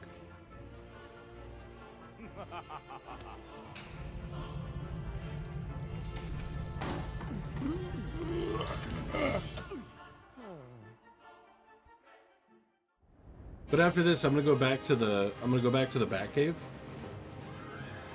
because I want to check something. Because I'm noticing there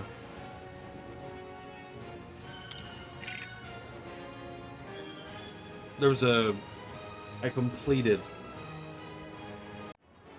the Batman story, but I didn't beat every villain that it showed in the beginning.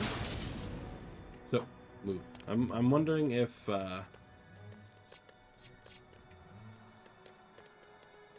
this one isn't unlocked yet, is it? Good, good, okay. Because then I'll be able to do this, and yeah, level 3. So Just want to check some.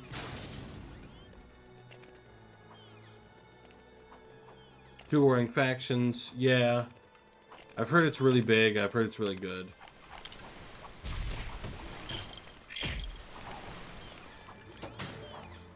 So obviously, to some extent, that's pretty subjective.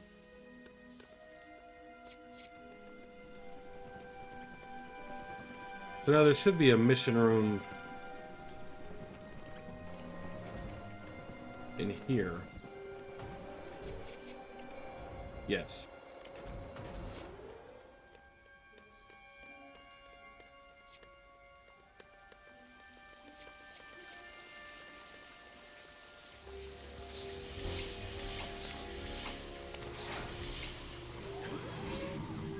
Yeah, chapter 1 with 5 levels. And then, yep. I was right. And then there's chapter 2. Damn! Okay. So in that case, what I may do for the story is I may do all the hero and then all the villain. You know, kind of run it that way.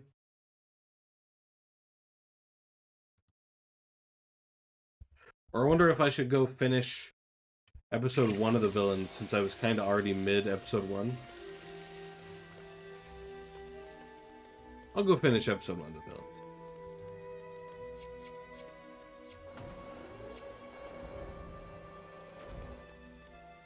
Villain gameplay is just kind of more fun, if I'm honest. Because with the heroes, I keep needing to get different stupid-ass suits, but...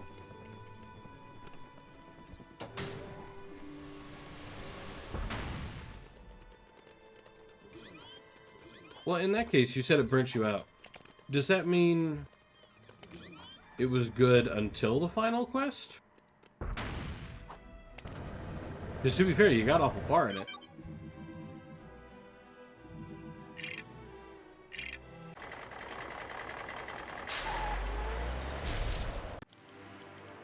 It was good.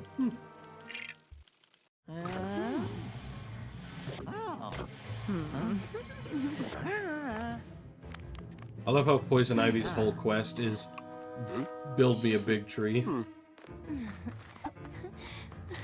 But you have things to do as well. Oh, so it took too long? Because I do kind of have to agree when a quest gets a little bit too long and a little bit too needless. It's typically at that point that I'm like, okay, dude. Like, I get it, you were real impressed with yourself when you made this quest, but, like, come on.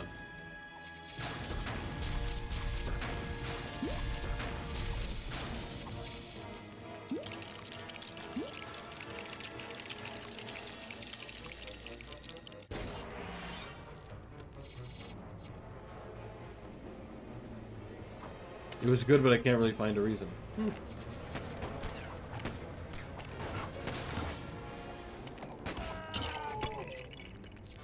If I go back, I'm gonna sell my long line of loot. I see. Did you ever try out the Inigo quest? Not the Inigo quest, but he's actually a companion, not a quest. I don't know why I said quest. That was fun. And by fun, I mean, like, he's a companion, so there is no quest. But he's a fun character, is what I'm saying.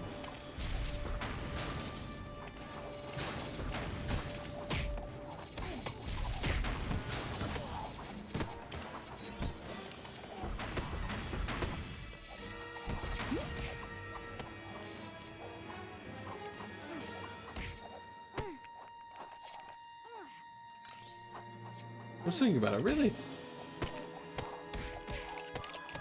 Obviously, it's just a companion, you know?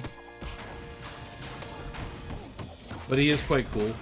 He comments on just about everything. He has main quest comments, stuff like that. And I always respect when a companion is like that, you know what I mean?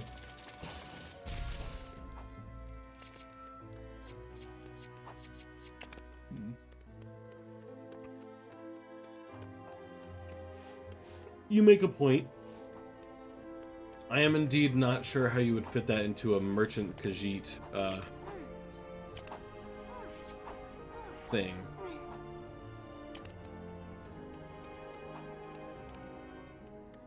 I better get up here, dude. You know how much work I did to build you that shit in the first place? I respect that you're committing to roleplay.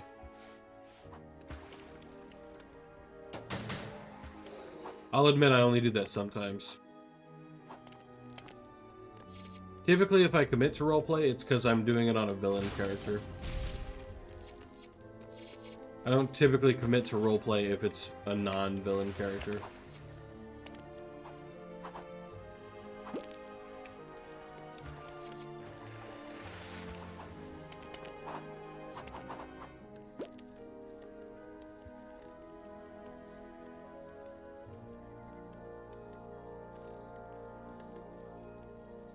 Is in every cupboard in Breeze home to not lag my menu.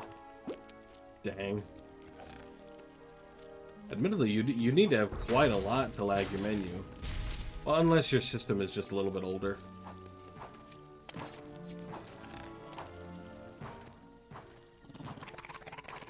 What? There we go.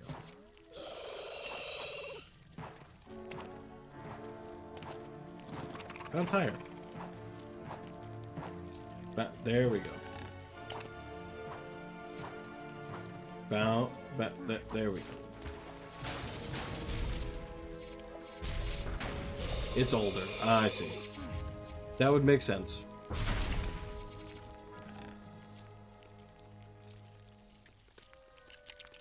Not to say there was no way... Like, well, the system I used to use was older, while also being somewhat new, so it wasn't, like, archaic or anything. But even then, in some menus, if I had too much shit, everything would lag, because I'm kind of like a hoarder in my inventory. I refuse to put things down. So, like, especially if I had...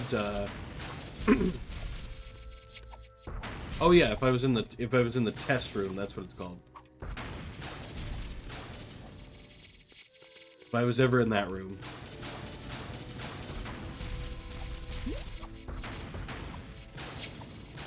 That would obviously lag my system at least a little bit.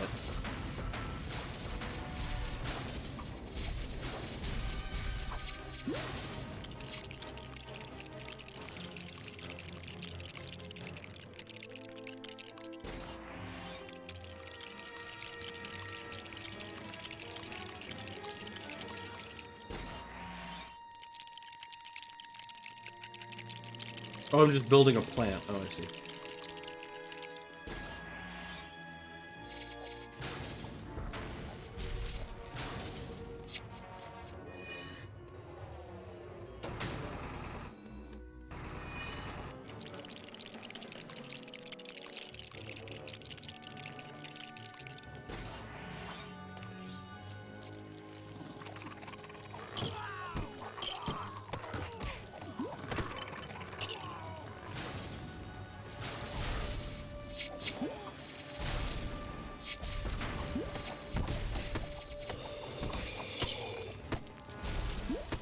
Speaking of, obviously I'm the one that brought up the test room, but speaking of the test room, in every Fallout game, does it not seem like they were trying to make the test room creepy as hell? Maybe that's just me. Maybe like that's just the vibe I pick up on. But to me, it just seems so creepy.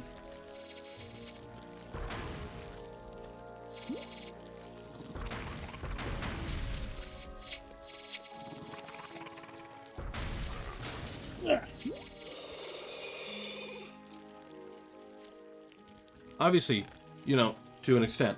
I just find weird things creepy. But I feel like in this situation, I'm right.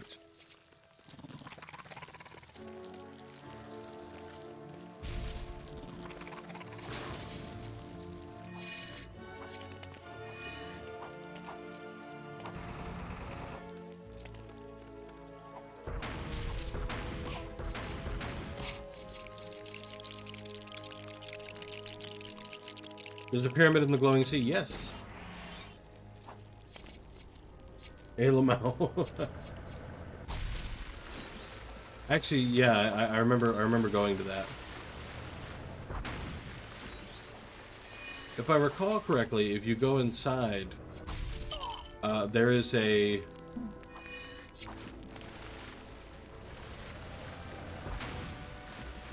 I believe the game calls it a sentinel. Somewhere at the bottom. And it's just like a big-ass robotic head.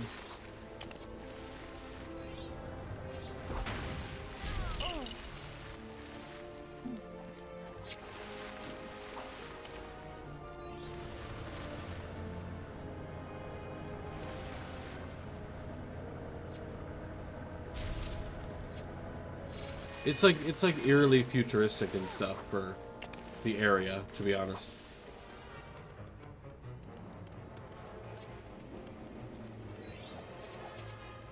I cannot believe it's been so damn long. And every once in a while I still feel snot and stuff in my throat.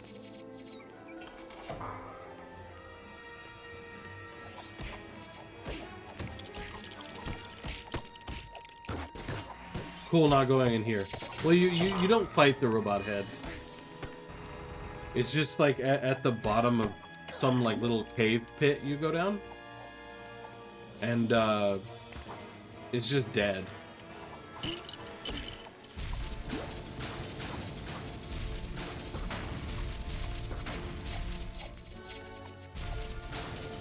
Well, as dead as a robot can be, I guess.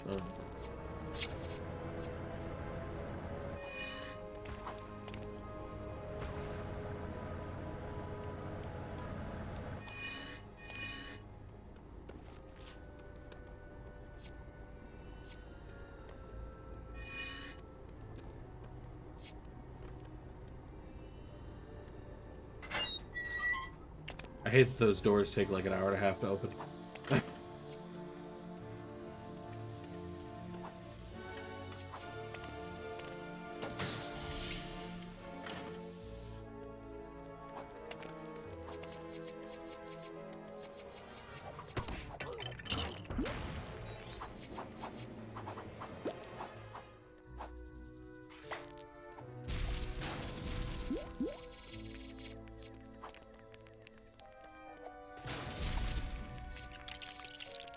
Ah, okay. I was gonna say, why can't I press these buttons?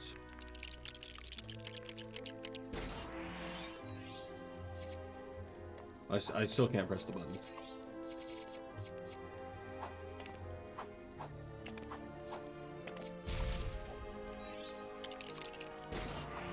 And there we are. Yeah. Now we can press the buttons.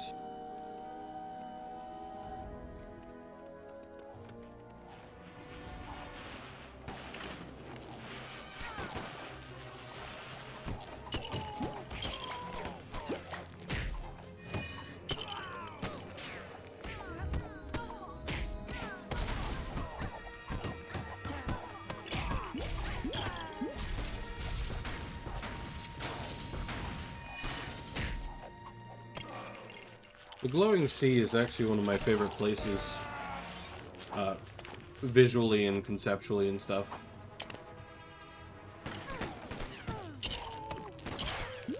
Because it's such an interesting place.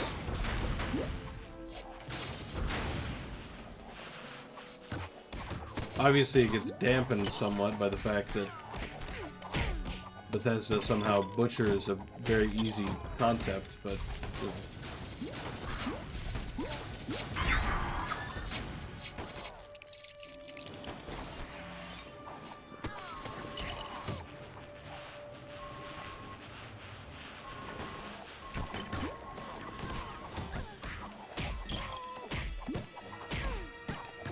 Ah, there we go.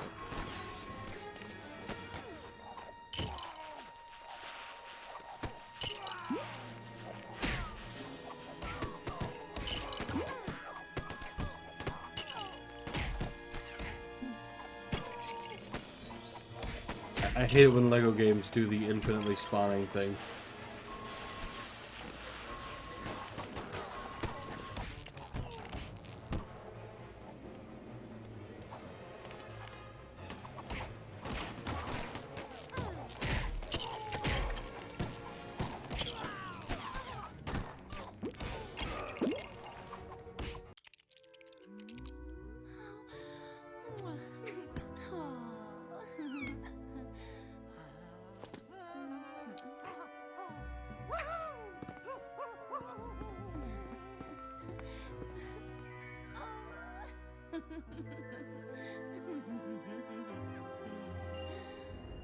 Lego Fallout would be funny.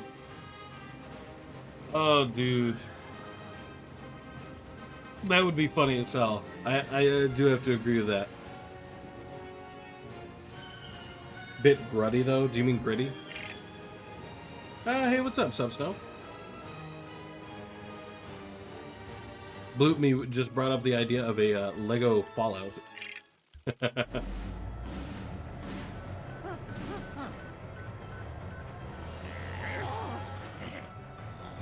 Can you imagine Lego Skyrim? I think that'd be really funny.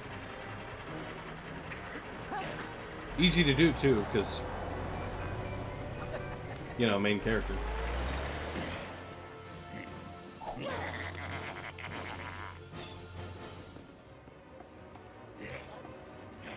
Ooh, old Lego Joker from 2008. Good shit. To be fair, I don't know what the old Lego Joker looks like. And I also have no idea what a good price for the Lego Joker would be. But still cool.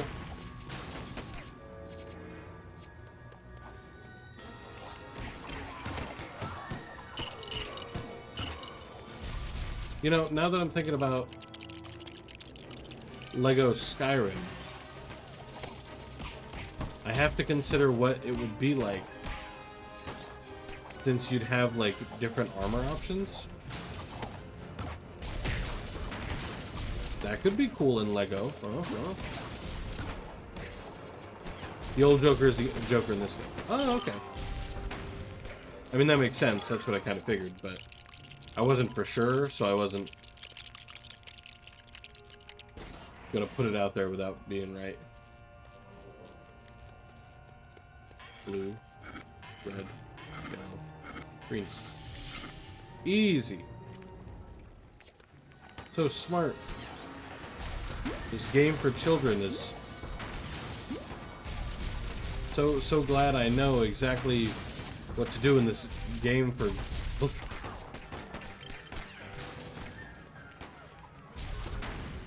I'm starting to get the feeling though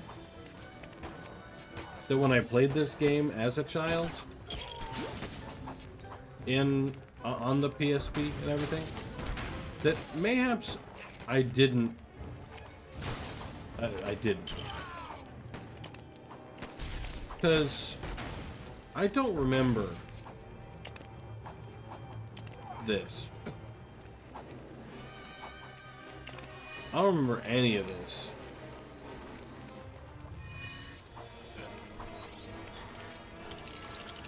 Well, no, that's not entirely true. I do remember playing as Clayface briefly.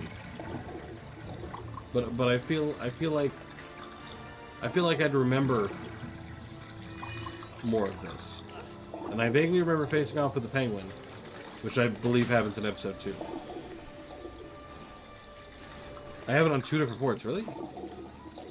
To be honest, I didn't know that more than this one existed. And I always kind of thought it was just on the PSP. And that was it.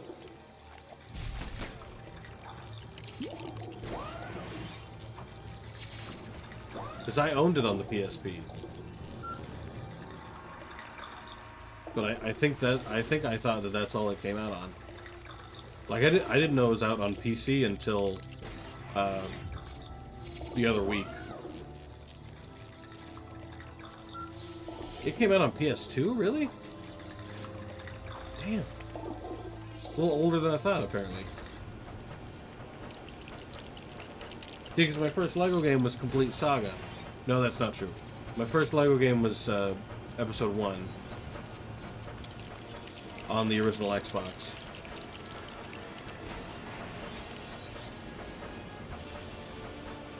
That was fun. And then I played this later on PSP. this robot survive this? Indeed, good shit. I actually do vividly remember this robot. It's a weird thing out of all things to remember, but I'm glad I remember it. Specifically that robot and the fact that he commits suicide the minute he's no longer useful to you. Or rather, he commits suicide to be useful to you, I guess.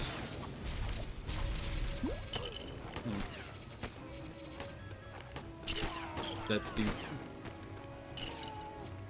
Hashtag, no, what is it? r/14, I'm 14 and this is food. Isn't that what it is? I don't know, it's been too long since I was on whatever website says that. Reddit and Twitter, that's what it was.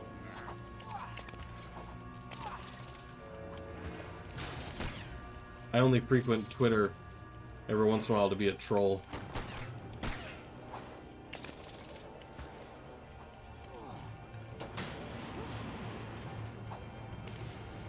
What the hell is this?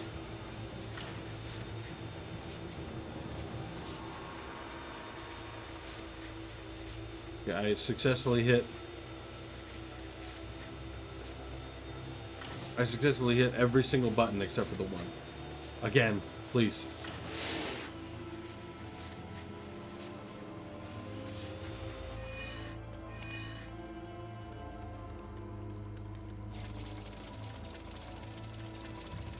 Oh.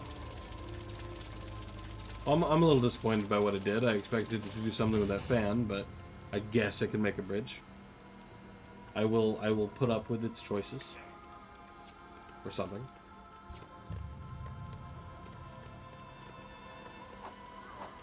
You know, I'm being a little too rude to the mechanism. The mechanism did not control what it was to do. Simply told. So no blame on the mechanism. I instead blame the person who commissioned it, I guess? I don't know if that's the word I want to use. Yellow, red, green? Okay. Yellow. Red. Green.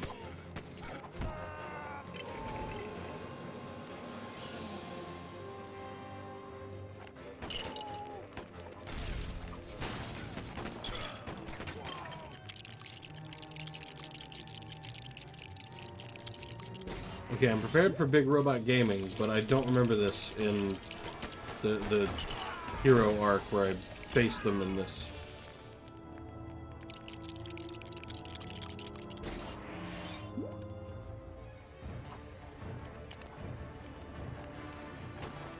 Not done yet, apparently.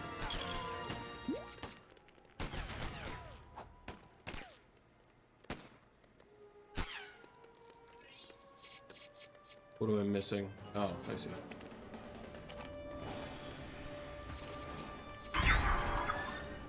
Super villain, hell yeah, gaming.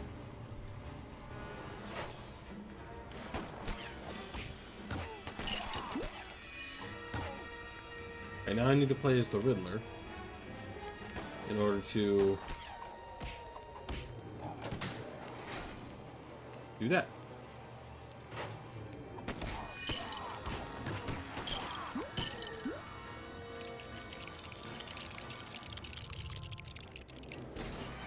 Alright, now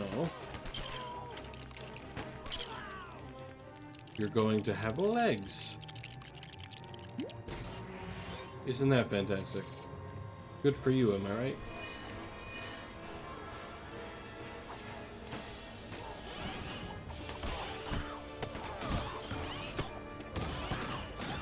I remember thinking this part was so cool as a kid.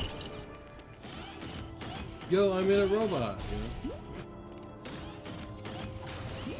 Even if the robot's a pain in the ass to control. And doesn't really fit in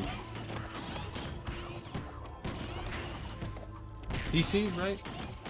I believe Batman is owned by DC. Oh, that's not what I meant to do.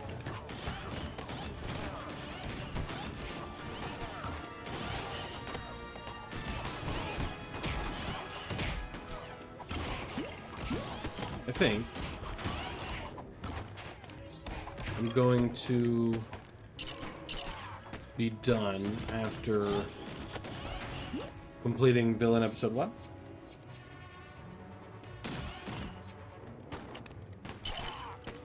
Mostly on account of the fact that I am getting weirdly tired again.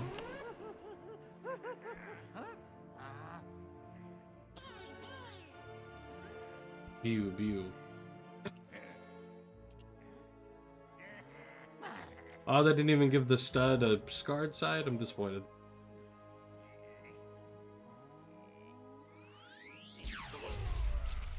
Oh.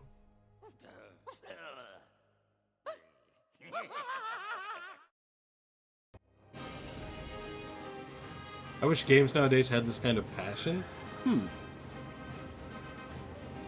I don't know, some of them do. Obviously not all of them, but... like just recently, I played a smaller game called Webbed. And that one had a lot of passion in it. It was super fun, loved it. Hydrate. Well, I have an aloe vera drink. I didn't need to turn it around, both sides are the same, but it's too late now.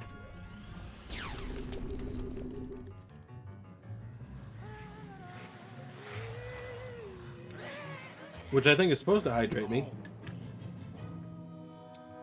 But I could be wrong, I don't know, is aloe vera drink... I think aloe vera drinks are like mostly water, so... I thought they hydrated me, but I could be wrong. Especially now that I've cut Dr. Pepper out of my diet. They're drinks, but I've cut Dr. Pepper out. So I don't have even a fraction of how much caffeine I used to have.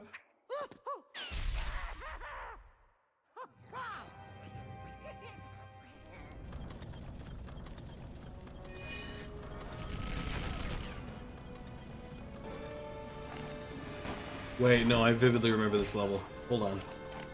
I go up here. Maybe not. Let's kill some SWAT team first. All I drink is milk and water. Well, see, I used to drink almost nothing but Dr. Pepper. And eventually your body gets used to that much caffeine. You know what I mean? So, I don't know, suddenly what I've done is cut it out of my diet. So I'm suddenly without Dr. Pepper, and therefore without the caffeine. So the stay awake juice is gone.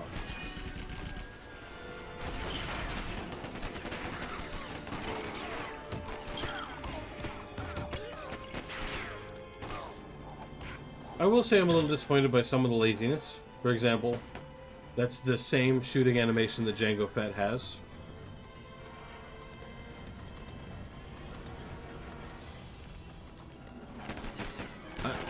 Yeah.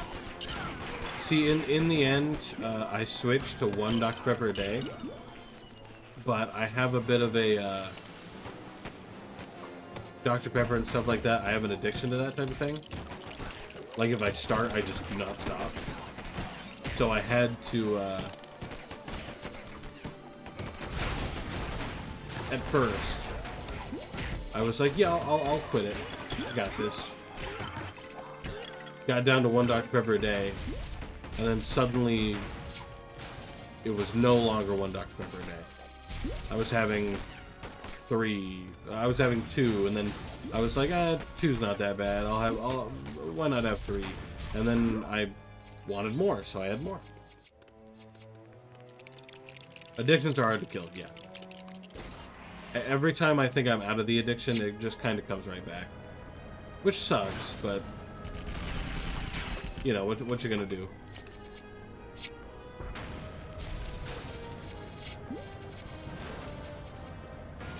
Oh yeah, I can't go farther than that.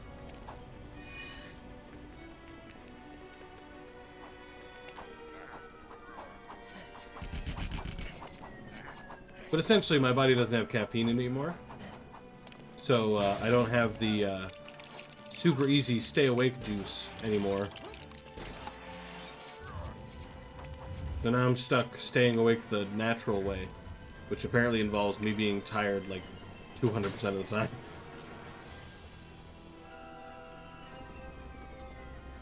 Addicted to rum, yeah.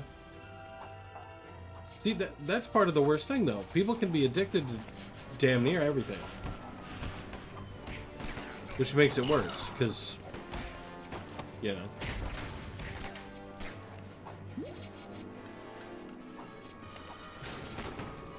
Because part of what prevents you from getting... I say getting. I'll say remaining. Remaining addicted to it is exposure to it. You know what I mean? You can get addicted to something that you have constant exposure to, and that's a bummer. I feel really bad for those type of people. Like me personally, I'm a little lucky in the regards that I can choose not to buy Dr. Pepper, and that kind of solves the main portion of the issue. It doesn't solve it because the urge to buy it is quite strong, but it helps, is my point. Everything is fine in moderation, of course, yeah. But me personally, I already know that I don't think I would ever be capable, even with moderation, to drink it and not want to drink, you know, more.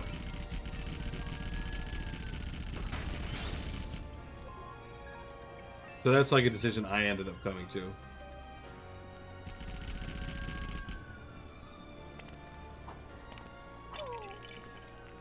Bro, how did that kill me? Leave me be, I'm trying to get past you. There we go. Aw, man. Can you jump high? No, I can't even get that, man.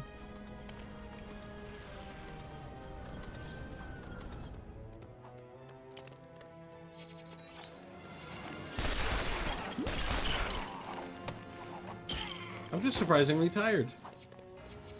Like I shouldn't be. I had plenty of sleep. And the only thing that I can think of is that it must be my lack of caffeine.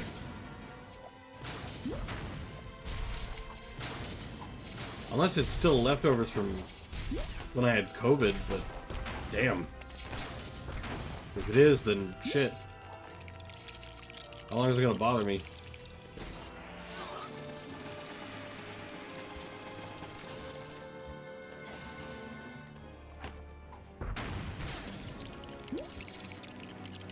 To be clear to those who don't know, I had COVID for about a week, like a little while ago. I can't think of an exact date.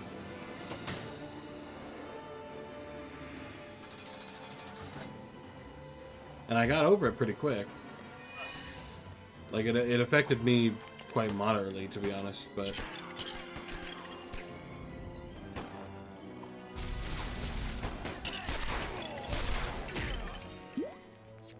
No! No, Moiflo. I'm actually quite certain I've already banned you, Moiflo. No, I guess you're different. Alright. Fine. Banned again. Loser. Get good.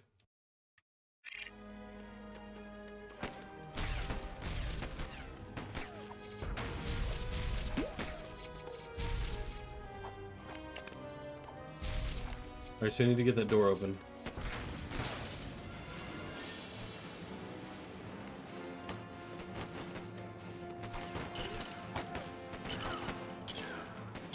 Haha, losers.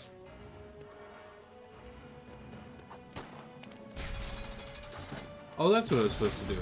Oh.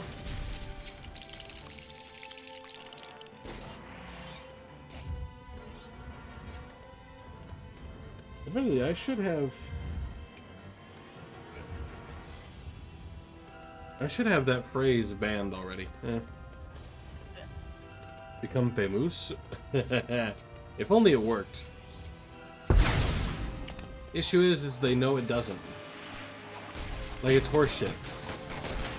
It lasts all of 2 seconds when you keep paying for it, and then it vanishes.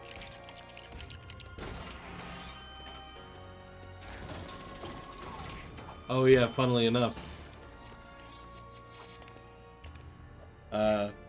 Reminds me of one of those scammer people. They messaged me a long time ago, like in direct DMs, and they were like, "Hey, I'm an advertiser. That's like my whole business. So essentially, what I'll do is yada yada yada yada, blah blah blah blah. You know." And I knew it was bullshit. I knew that it was essentially, hey, experience the power of bots, and that was like the whole thing. So when he messaged me and he said, yeah, I'll advertise and etc etc etc, I was like, oh, thanks, so you're gonna do it for free? That's super sweet of you. And I think I caught him off guard. Because he takes a good 20 minutes or thereabouts to respond in the end. And he goes, I mean, I wasn't going to do it for free, but I suppose I could. And I was like, alright, rad.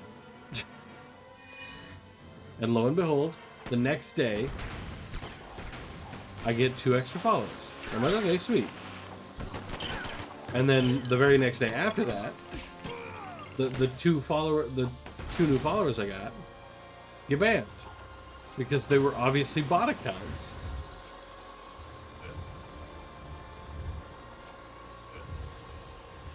Something that sounds nice right now is a Coke and rum. Something that sounds nice right now for me is a small nap and being finished with my relationship analysis video, which I still haven't finished. I haven't even started putting it into video form. It's just mostly graphics that I'm gonna put like in the video.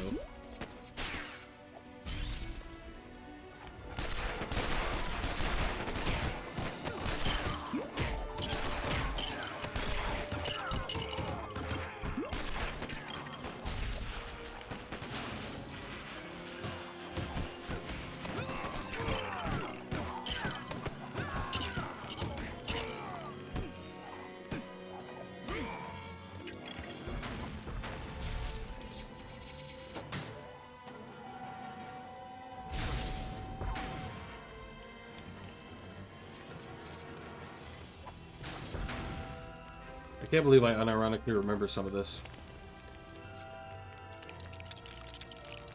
Like, it's been so long since I played this game.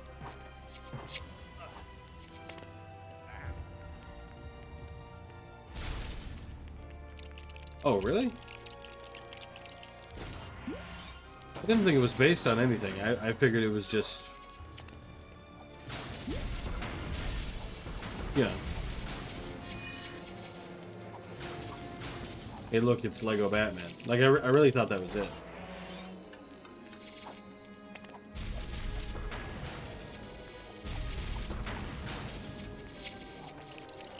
I did not know it was based off the animated series. It makes a good bit more sense based on some of the visuals of the characters. But I really just hadn't thought of it. Cool.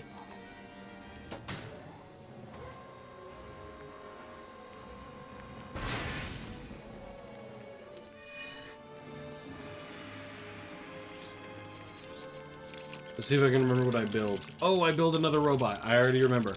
Yep, I build a huge-ass robot. Yep. Can't believe I remember this. This part was fun. I remember enjoying playing as this robot. This robot's sick as hell.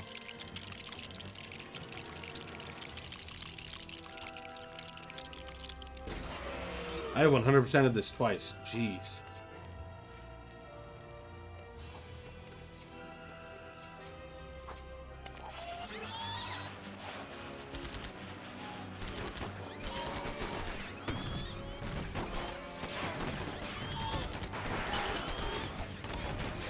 Like, obviously it's not as big a deal as some of the other LEGO games, because it's a little bit shorter than the other ones. Than some of the other ones, I should say. But, like, damn, it's still a lot of levels. Yeah, I used to do this all the time. Because they infinitely spawn, so I did this all the time. Just walked around shooting at them. Anyway. Wish I should leave the robot here. Time to let it rust for some reason. Oh, nice. I actually 100% of that, probably 2 weeks ago.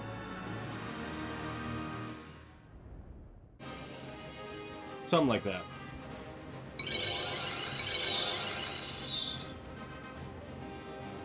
It's super fun. I really enjoy the new LEGO Star Wars. Even if they did remove a few things from the complete saga that I feel like they should have kept.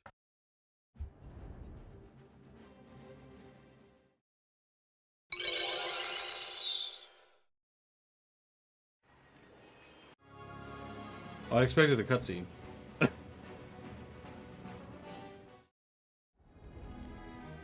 Actually, can I start Chapter 2, or do I have to go to the hero side? Yeah, so I have to complete the hero version. Sweet, that's actually good. I kind of like that.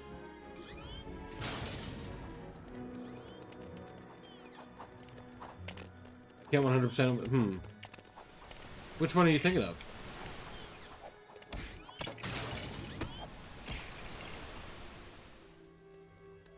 Because it's weird that, you can get it with the controller, but not the mouse and keyboard. Obviously, I played the game with the controller, but...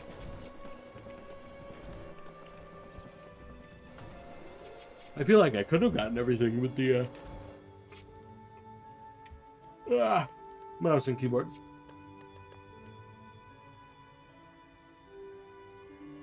Prison Break, episode 6. Or 8. Oh, you mean with Rose and Finn?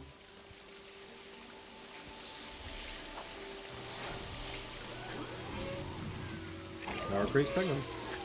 Let me actually check something real fast, and then I'll decide if I want to continue.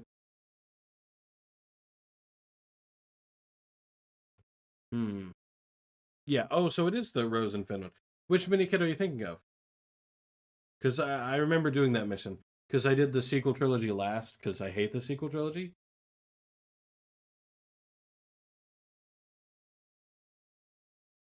Oh, 17 minutes ago, Bloop Me redeemed ad time. He remember, you have to tell me, otherwise I don't see it.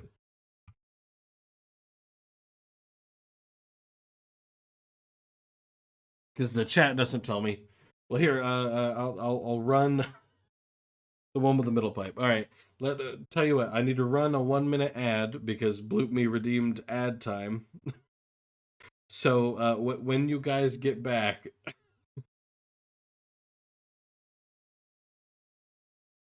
Oh, I thought it did. Oh, I don't think it did.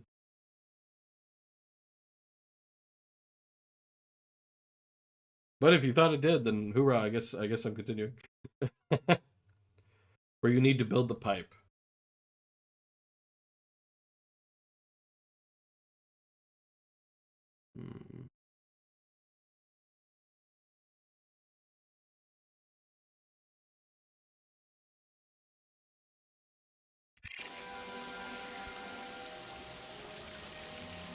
I can't say I remember exactly what you're talking about.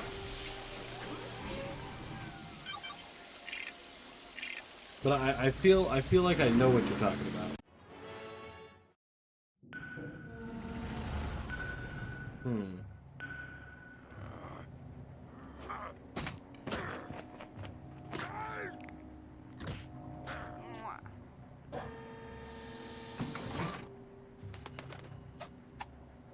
I despise the Disney sequels. Yeah, see, one of my viewers and we have a fun little joke where we call those side movies that aren't canon. So the only real ones are episode 1 through 6.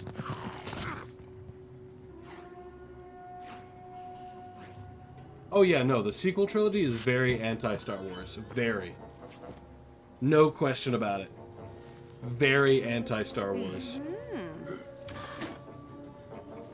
Disney absolutely hates Star Wars. Like, it makes them a shitload of money, so they love that part. But they hate Star Wars.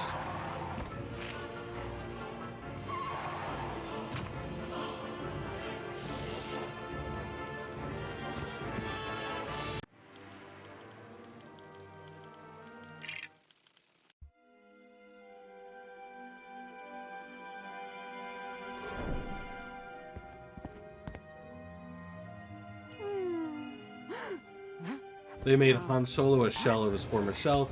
He's nothing like original Han Solo. They make him and Leia split up, which I could actually see that happening because they're both very strong personalities. But they made Leia nothing.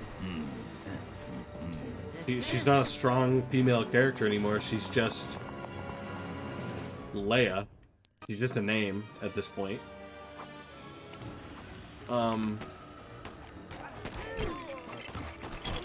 and don't even get me started about fucking Luke. Luke isn't just a shell of his former self, he's a fucking... Okay, I was gonna make a really unfunny joke. I was gonna say he's a sussy imposter. But I knew it wasn't funny, so I didn't say it. But I felt like I needed to explain the fact that I paused and there were several seconds of silence.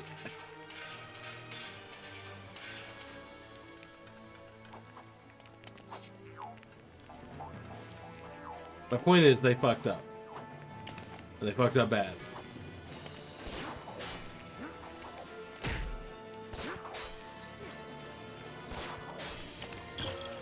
Han Solo is... not Han Solo. Luke is not the Luke from Episode 6, Episode 5, Episode 4.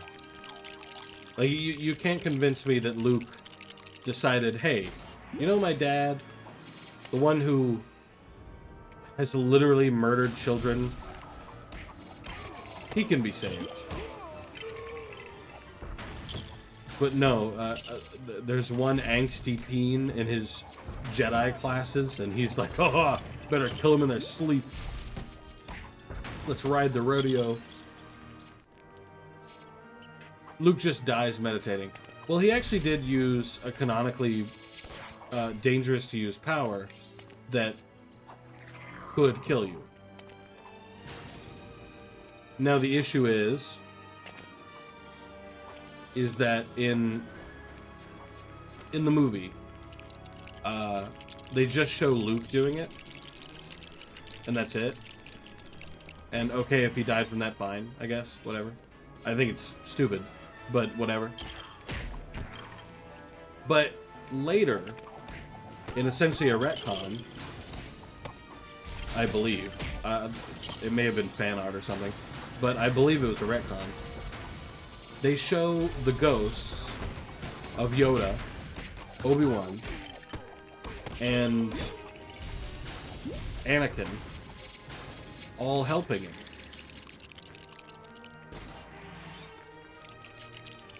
No. If there were 4 fucking people all doing that, he would not have died. Especially being helped by ghosts.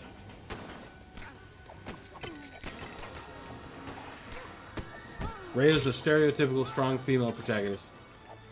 Rey is a Mary Sue. But, like, okay, the only way you can make a Mary Sue interesting to interact with and to have in a story is to give them a personality that's strong enough that the fact that they're a Mary Sue almost is an afterthought. And it's something you can ignore. Now, the grand issue is that the fact that she's a Mary Sue is her personality, because they didn't give her a personality. So she's still hated.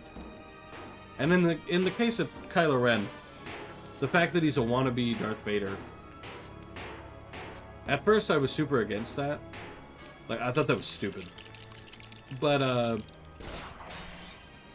don't know, after taking a little while to think about it, I actually don't really mind that he's a wannabe Darth Vader and everything.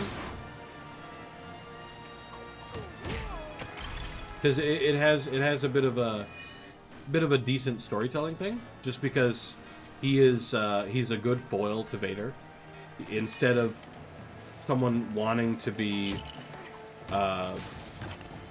good but being bad like Vader. He's someone who wants to be bad, and I would argue is bad, but who has urgings towards good.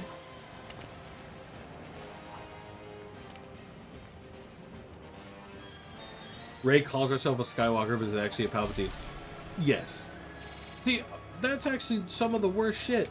Okay, the story dynamic of a Palpatine and a Skywalker working together in that way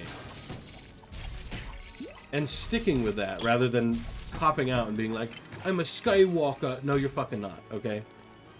Instead of copping out, stick with that. Stick with the fact that he's a Palpatine and Ren is a Skywalker. And then suddenly you have essentially what I would call a constant self-fulfilling prophecy, because, you know, Palpatine turned Vader, so a Palpatine turns a Skywalker. Oh, but what if Kylo Ren turned Rey?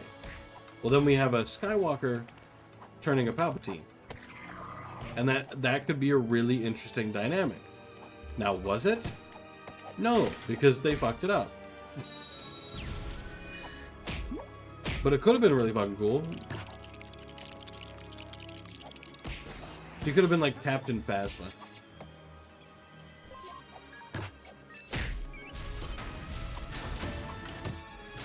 Yeah. Worst part is Captain Phasma, like, out of every character, even though Captain Phasma is so underutilized, she's actually pretty cool. You know what I mean?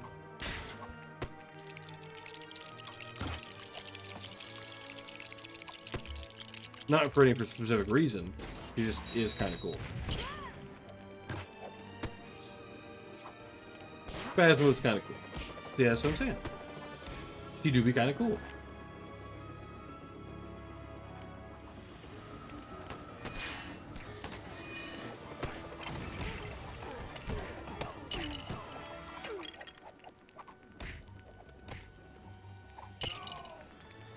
You know, she didn't try to be anything she wasn't.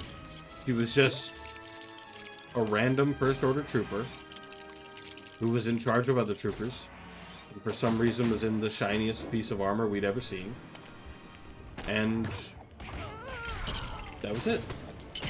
That's what we knew of her.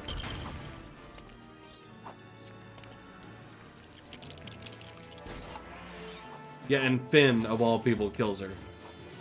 Finn isn't even a wannabe Lando. He's a wannabe character. Like, he's not even a good character.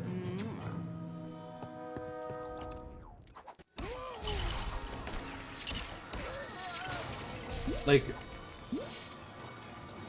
a defective stormtrooper, or a First Order trooper, I guess, because they're not the same thing, isn't actually a terrible plot point to go under. You know, it's not horrible. There's some quality. There's some potential there, I'll say. Not quality, because you don't get quality just by the facets of your idea.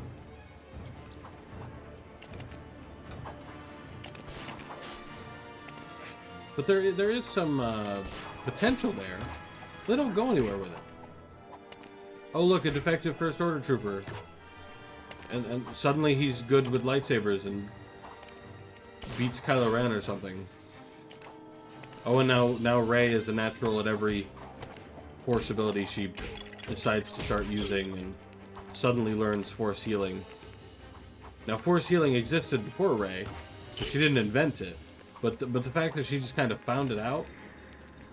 No, dude. First Order tries to be like the OG but fails miserably? Yes. They did so badly.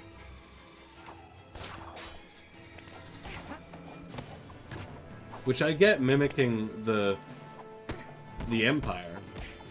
Good shit. They're like, you know, they won. Not against the rebels, but they won their initial thing. Born out of a republic to applause, so, you know. To an extent, definitely something to strive towards. Even if they failed, just miserably.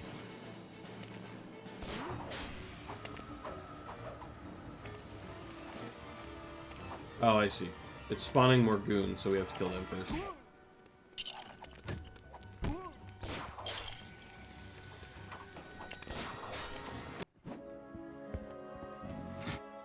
Rey kisses a Sith. See, I don't really mind that. I don't really mind that they got together or whatever. But, like...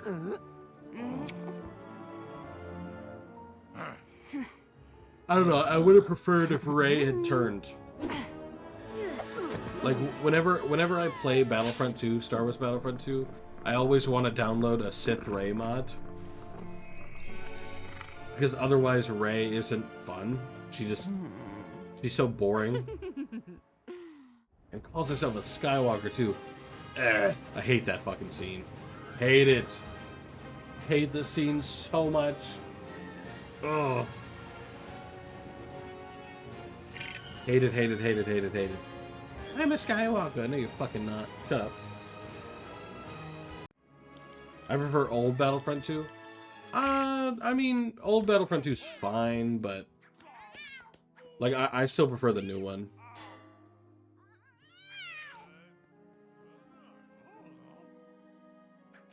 Especially since old Battlefront 2's servers are all shut down, so it's it's difficult to play it with people.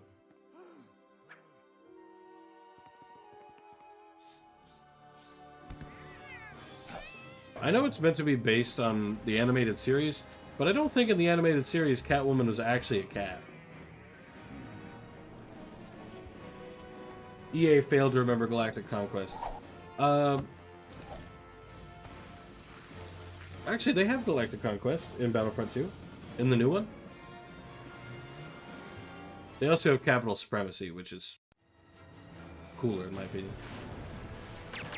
Yo, another boat level? It's a game. And by another, I mean the first one. Because last time it was a vehicle level.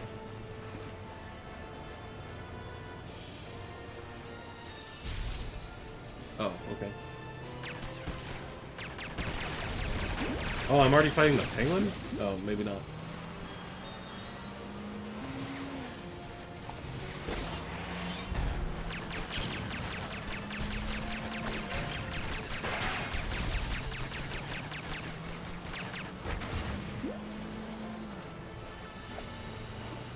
Oh, fantastic. So how they wanted to do this game was they looked at the levels of Hoth. And they were like, you know what? People enjoyed those so much. Let's make them tow grenades to the thing they need to blow up.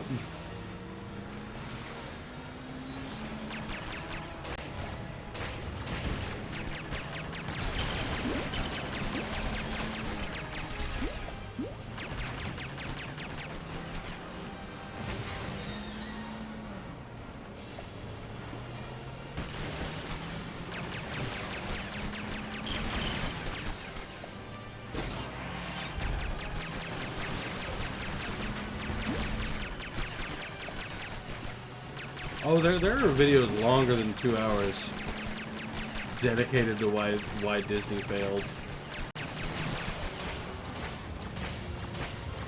Worst part is, it wouldn't have been that difficult to not fail. You had this whole franchise just done for you, pretty much. All you had to do was give a man some money, maybe make some merch, you know? Maybe a little bit of, you know. And then that's it. It's that easy. Or it should be. But they didn't do it. Which is what drives me wild.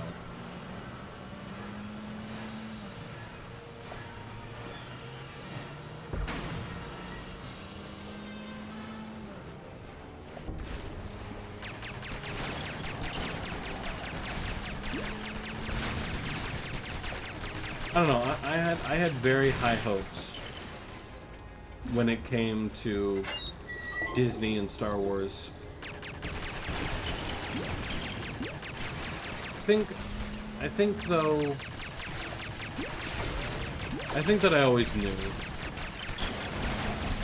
Because when I heard Force Awakens was announced, and obviously at that point it was mostly cautious optimism, from most people were cautiously optimistic. You know, most people didn't feel too strongly either way. They were just like, well, I hope it works out. After all, there's no reason for it to not.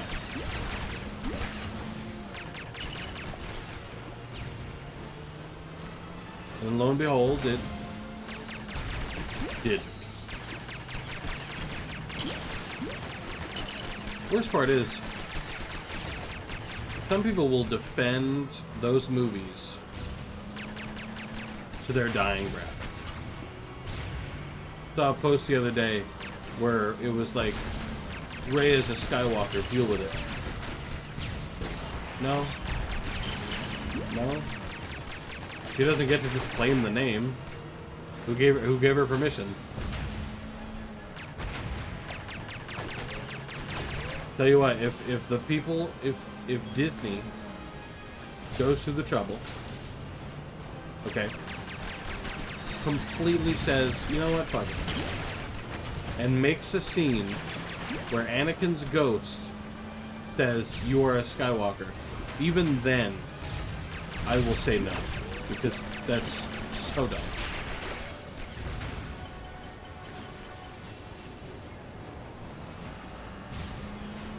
Oh, yeah, you're talking about the Obi-Wan TV show.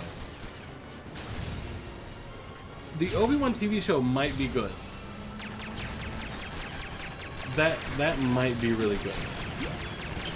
It really depends. Because Ewan McGregor and Hayden Christensen are both coming back. So that's almost enough for me to believe it will be good, just by virtue of the actor. Because the actors know Star Wars better than fucking Disney does. You know what I mean?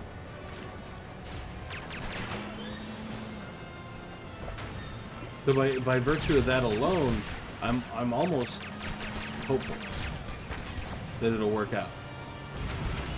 Am I supposed to be hitting the penguins? The penguins?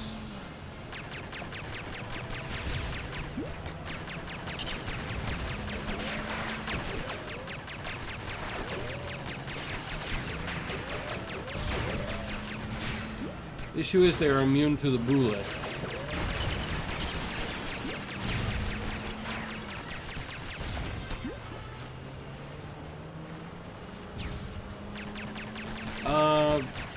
It depends on the canon you listen to, I suppose. I believe in Legends he did. But Legends is no longer canon, so...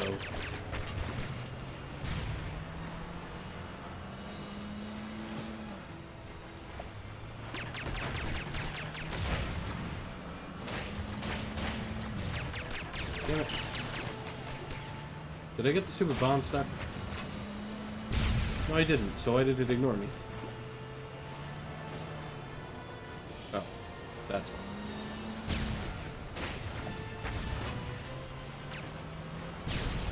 I don't think there's a way you can expand ideas about Rey and make it work out. I just don't think it's possible. Oh, bruh, so this is what I'm supposed to do? I'm so upset. The game just did not tell me any of this.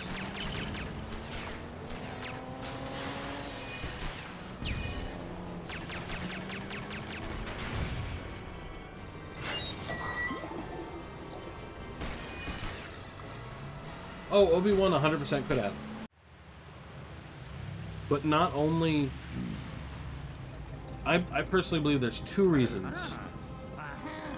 Two very big reasons that Anakin was so ready to fight the minute Obi-Wan showed up. One, he was already super far in. You know, he had already hard committed to the path he was going down.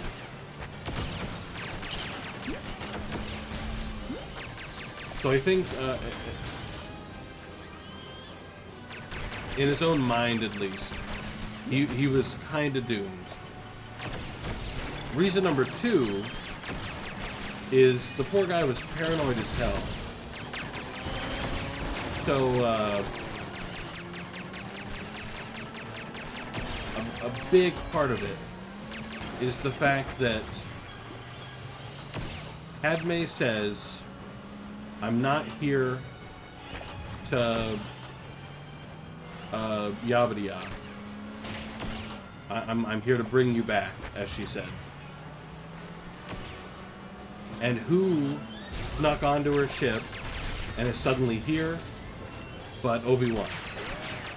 So, at least in my opinion, it's quite natural for your response to that to be, you brought him here to kill me. Because why else would Obi-Wan be with him? If not for the fact that they both found out, and now they want to get rid of him. So I can definitely see Anakin's point of view on that.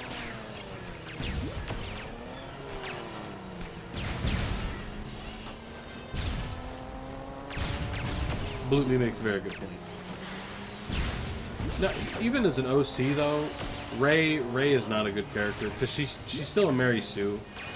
Like, and you can have Mary Sues if you so like, but not outside of like really bad fan fiction. You know what I mean?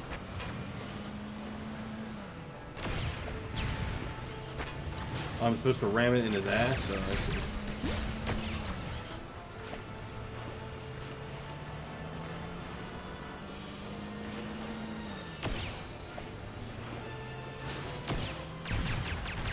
But, what I was saying before about the whole paranoia thing. Like, obviously the dark side is rife with paranoia and hatred and stuff like that. So, I don't know, it is... with him steepled so deep in the dark side at that point, for Obi-Wan to show up like that, to sneak onto Padme's ship, which he should not have done, by the way. Because I feel like if anyone could have done it, Padme could have done it. Because Padme was the whole reason he was doing any of that. He would not have been doing any of that if not for Padme, if not for the visions he was having about Padme. And about how he believed he would die if he didn't do that. He was sacrificing the entirety of the galaxy on the basis that he thought it might save her. Which obviously she did not want.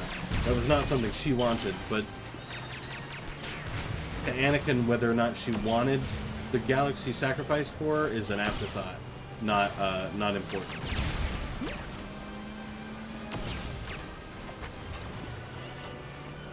Which is bad, obviously, take into account what your partner wants, but to an extent, I get it.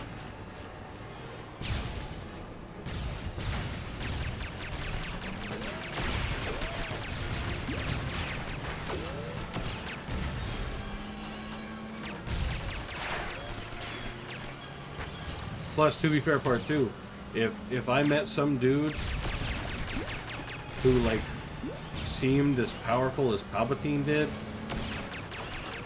and he was like, "Oh yeah, so you know how your wife's gonna die?" Fun fact: it is canon, by the way, that Palpatine influenced, in some regards, the visions. But if he showed up and he knew about her dying, or about the visions of her dying. Oh no, wait, no, he didn't. Never mind. I was wrong. He knew about it because Anakin told him. Never mind. Ignore me. But if I met someone like Palpatine, and he was like, "Listen, Doc, your wife's gonna die. But if you kill a bunch of kids for me, just real fast, and just like murder all the Jedi or whatever, which they wouldn't let you do with your wife anyway, so fuck them. Just do that for me. You see how powerful I am. Just do that for me, and I can save her." I'd probably be like, "Yeah, okay, yeah, fair, all right."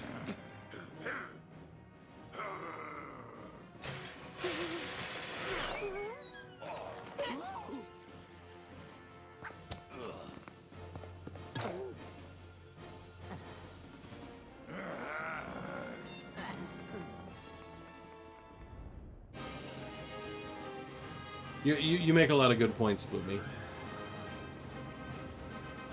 And in regards of people saying, "Oh man, I feel like Sasuke today," people definitely say that. There are definitely people who unironically are like, "Oh yeah, I feel like Sasuke today. Yo, today's like a very Naruto kind of day, dude."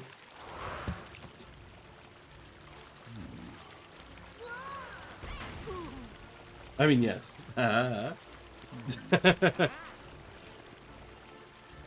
But typically they're like 12-year-olds.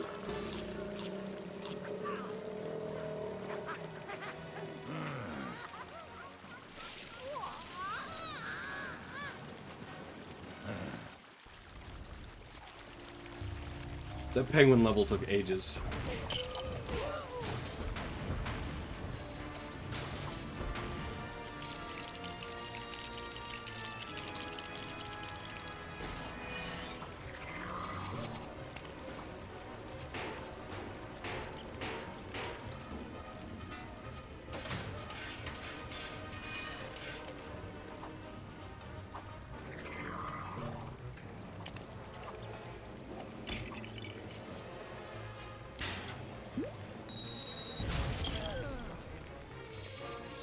Padme cannot talk to Anakin through Force Ghost. Mostly on account of the fact that she doesn't have a Force Ghost.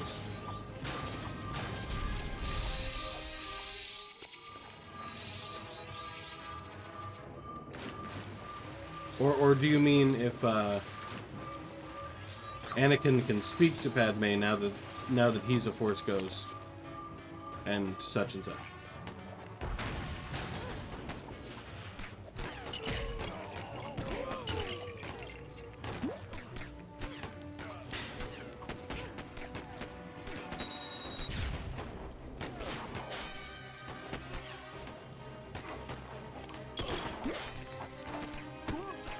Well, see, that's part of the issue, too.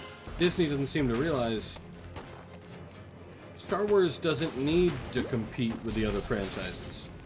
Star Wars has a plentiful audience already. Where if you just told them you had a Star Wars game, or you had Star Wars, and Star Wars existed, they'd be like, "Alright, yeah, hell yeah. Yeah, let's go." Yeah, Anakin... That actually is a good point.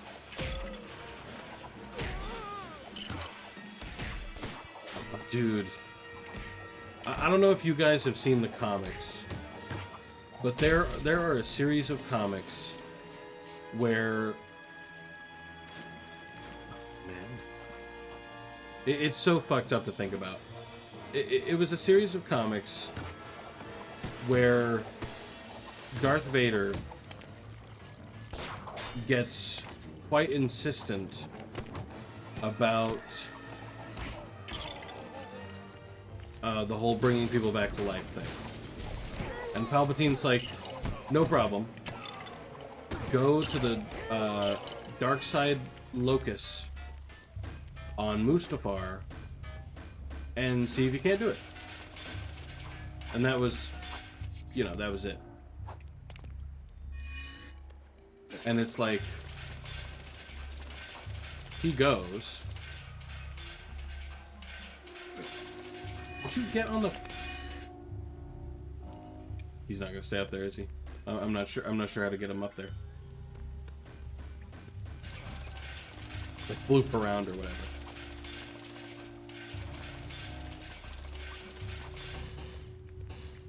The Star Wars VR did that storyline. Oh, not quite. The Star Wars VR did do somewhat of that storyline, but in the VR game, it's actually quite different. In the comic, what Darth Vader does is he discovers essentially a realm that is the Force, if that makes any sense.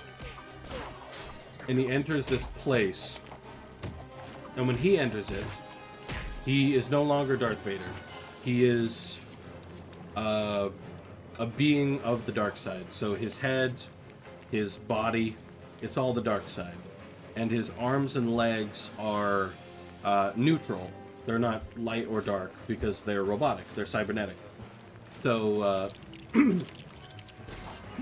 all that's left is the dark side for him. And there are occasions where the light side starts to show up. Specifically in the form of butterflies. And he physically kills them whenever he sees them. But that's not the point. In this realm, life and death are more tangible than in the real world. And he manages to find an area where he can see Padme. I don't necessarily think... I don't know whether it was the real Padme, or whether it was nothing more than a vision. There's no way to tell for sure. But what I do know is that he sees Padme, and he says, I'm here. Yada, yada, yada. And goes to grab her. She's on a balcony, specifically. And goes to grab her, hug her, and stuff. And she pitches herself off the cliff because of who Anakin has turned into. It's just a really fucked up story that made me so sad. And I actually think it's after this point, after that happens, that Vader destroys the place that allowed him in. It's really sad. Though he is able to get in just fine without that place after that. He visits it quite routinely, but...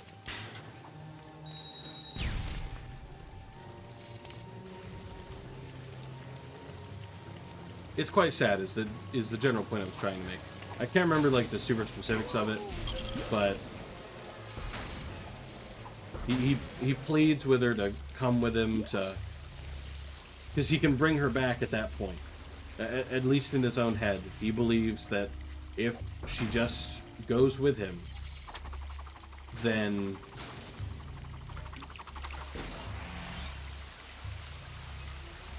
he can bring her back. And the worst part is he's Anakin in the vision, just with Sith eyes, you know?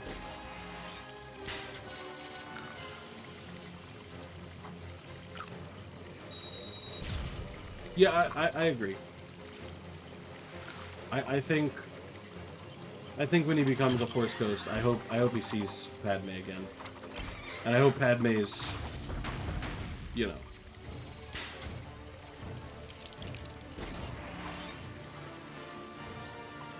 kill or whatever. I don't know, the stories I really hate, because I read fan fiction pretty regular. The stories I really hate are the ones where Padme lives, and instead of, you know, making efforts with her husband, you know, the dude that she asked about when she first woke up, they're like, oh no, she becomes the leader of the rebellion. Don't worry, like, she becomes the leader of the rebellion, and she fights against Darth Vader, and Darth Vader tries to kill her. No, no. I guarantee you, if at any point Padme showed up after Vader was already Vader and said, yo dog, I'm alive now, and if you stop being Vader, we can be together again, he would 100% tear off his suit, which would kill him eventually, and he'd be like, let's fucking go. Guaranteed. There's no way he would not do whatever he needed to do to be with Padme again. That's all he ever wanted. That's actually that's why I quite like the VR storyline. Even if I think it's really dumb that you have to stop him. Like what, he's gonna kill a bunch of Mustafarians who live on a fucking lava planet to save Padme? Yeah, I'm chill, whatever. Go for it, dude.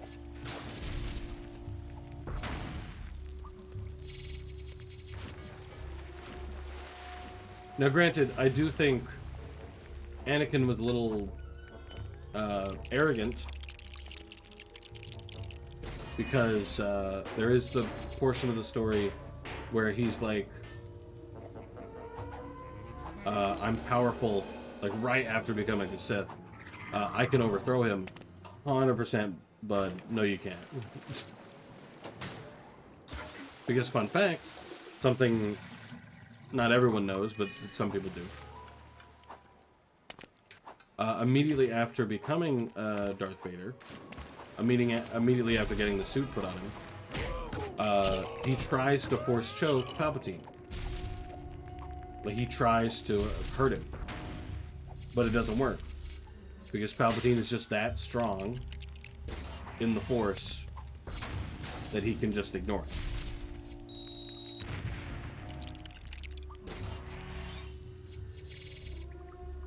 Mustafarians like Snoke? Well, Snoke wasn't a Mustafarian, but sure. Snoke was a youngling, obviously.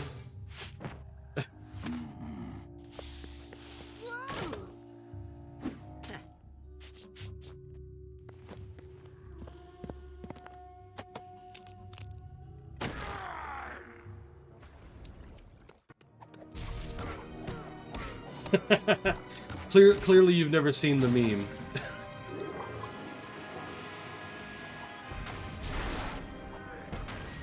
Snoke was a chi, was he?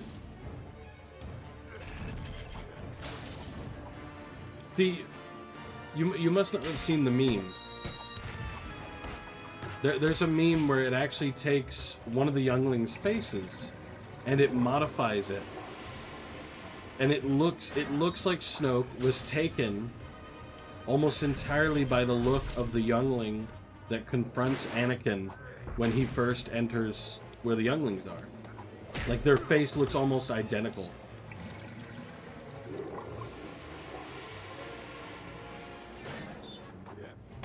No, hate that meme. It's really good. It's a really good meme.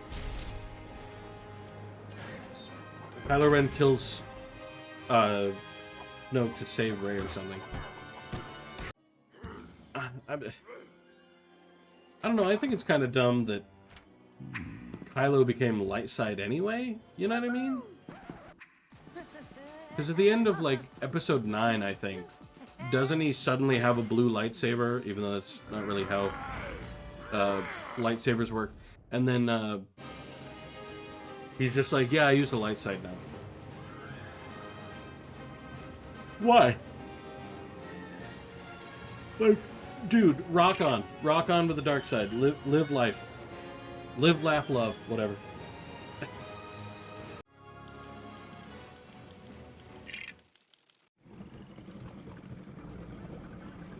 Like, the fact that, I really don't understand the blue lightsaber part, but the fact that he, just suddenly was light side, I didn't like that. Some of the fights were cool. The Death Star ruin, that part was cool. The fact that it landed on a different planet than the planet it was above, like Endor, is a little weird, but... He wanted to be on the dark side, live with the dark side. Exactly. So why did he become light? And even... Which shows another facet of how they failed to do Luke's character correctly. Anakin is a Force ghost would 100% tell his kid, yeah, dude, like, the dark side's not that bad. Like, yeah, it do be sucking, but it's not that bad so long as you're not insane. Will you fuck off? I'm trying to build whatever this is. A penguin. Yes. Fantastic. We're gaming. That was not worth it. I spent all that fucking time building that stupid fucking thing, thinking it was important. Been fucking robbed.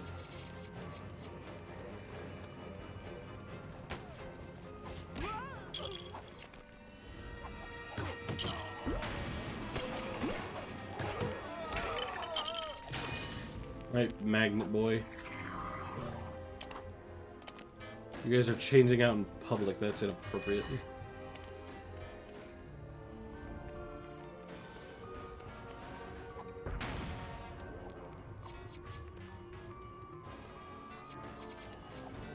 Wait. So why did you get a magnet suit? Oh, never mind.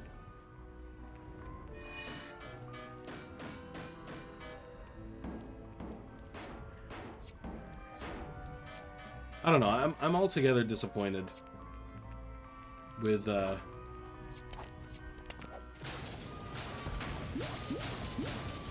pretty much all of the sequel trilogy. It could have been better than it was.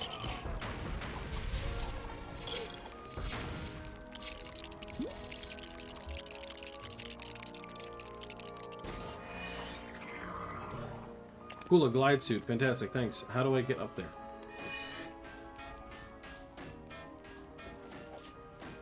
There's no way for me to get you up there. There's only magnet suit Robin. They wasted something amazing. Oh yeah, they did.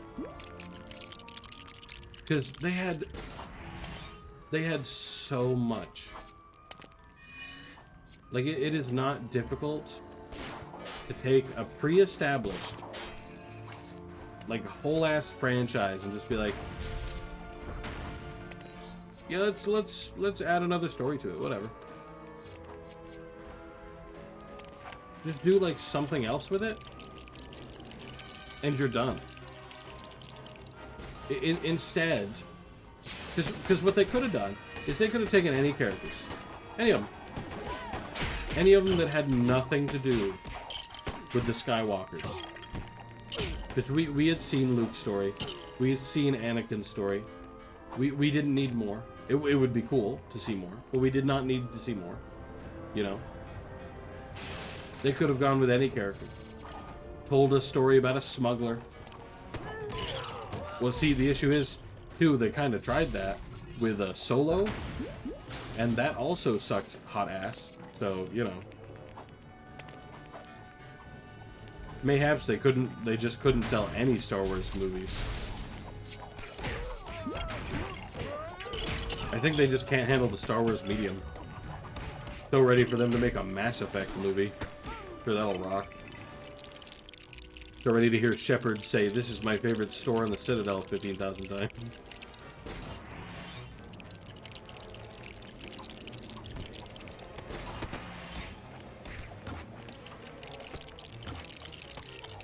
I'd give it a 5 out of 10. What specifically? Are you talking about the final episode?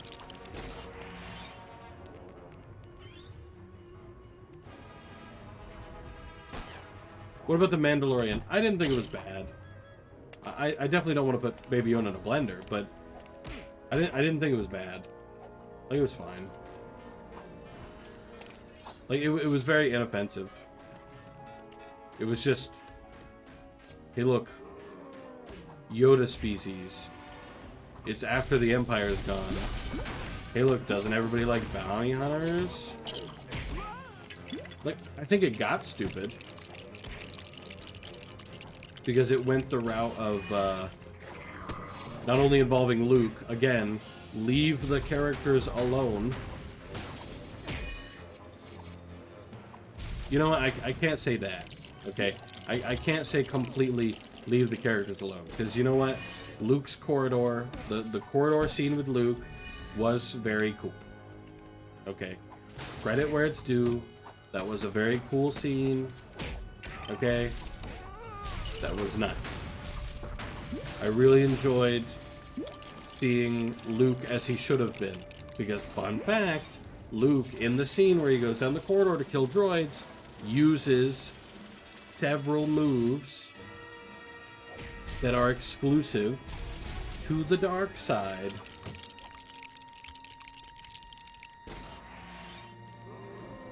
Baby Yoda getting punched is slightly funny. All I heard was Baby Yoda for 1 month straight at work. Yeah, I think the hype around him is a little too much, but I still think he's fine.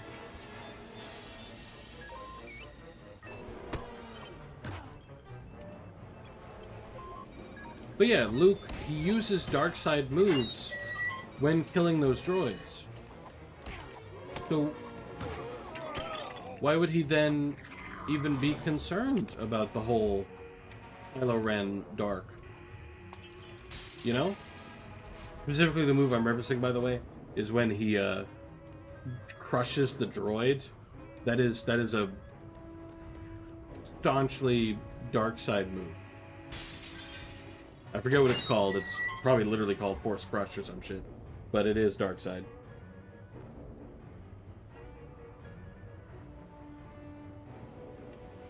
He went on the island planet to go into exile. And he went into exile because Kylo Ren burned down his Jedi school. And he burned down the Jedi school because Luke attacked him in his sleep. So he went into exile because Disney bad at soaring.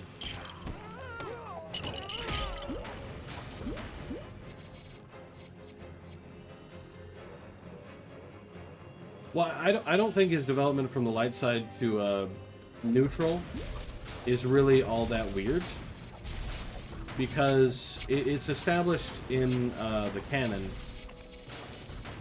that Luke had the Force Ghosts to train him, to help him and finish his training, and help him with the school in the end. And it establishes that one of the people he learned from the most was his father. And his father taught him that, yes, the dark side could be difficult, as it were, but that it wasn't necessarily evil, and that one could use it without losing themselves, so long as they were careful. So him becoming a neutral Jedi kind of just makes sense to me in terms of natural progression, if that makes any sense. I really hate the bouncing in this game. It really barely reads when I press A.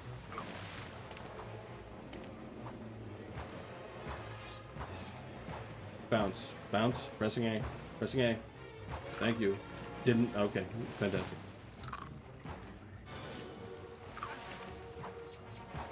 But even then, the neutral... Oh, wait. You're talking about his development in Episode 8. Oh, okay. Yeah, no, that was dumb.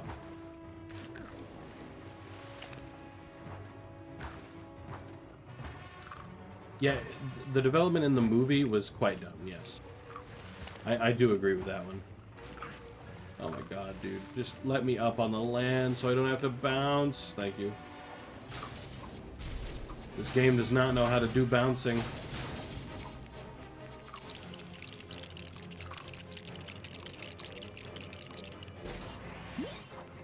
You like KOTOR 2's neutrality stance with Kreia. Wait, is Kreia who I'm thinking of? The one who has the twist and she's actually like a dark side user? She's actually a Sith Lord?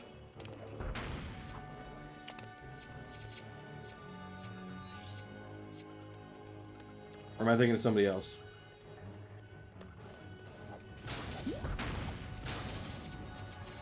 It's been a while since I played the Knights of the Old Republic games.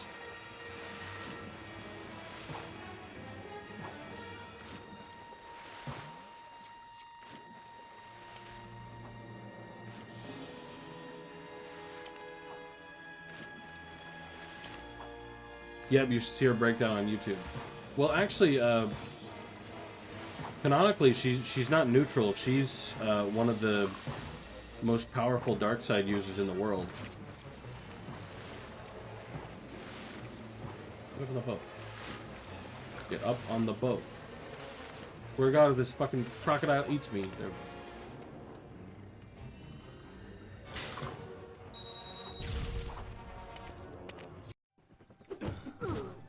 But no, episode 8 fucked it up anyway. In episode 8, Luke isn't neutral. He cuts himself off from the Force, which Jedi can do. But he just cuts himself off completely, so he's not neutral or light. Is Yoda the most powerful technically?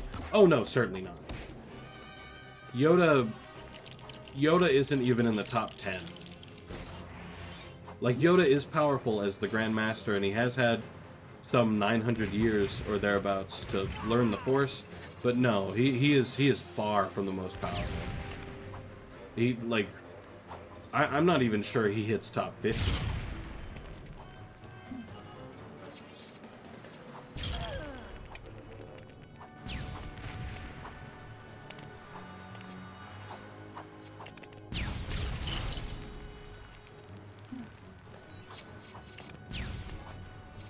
Who is the most powerful Jedi? Ooh. The worst part is it's not an easy question. It depends on what metric you judge power by. Because Yoda was quite good at, like, for example, you see him reflect Palpatine's lightning. He was quite good at things like that. But then you have someone like Yaddle, who is also the same race as Yoda, who is able to do something quite similar. Well, actually, it's not quite similar. I'm not sure why I said that. Who is able to do something like shut down her body by virtue of wanting to. And then you have people like Plo Koon, who could do Force Lightning, but on the light side. And it was called Force Judgment. Mace Windu would kick Yoda's ass. I wouldn't agree with that. I think Yoda would win against Mace Windu. Mace Windu was very technically powerful. He was very good at lightsaber combat, but in terms of the Force, he was actually relatively weak. He didn't have much going for him in that regard.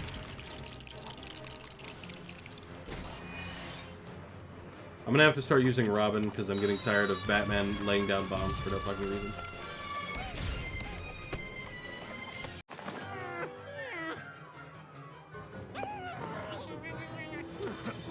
I think the Jedi with the most potential to be the most powerful would probably be Anakin on account of being the chosen one. But I think the most powerful Jedi I can think of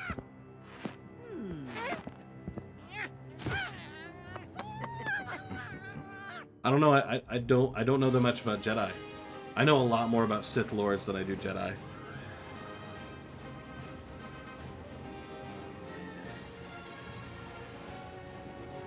John Carrot played big. I don't know who John Carrot is. I assume that's another Jedi.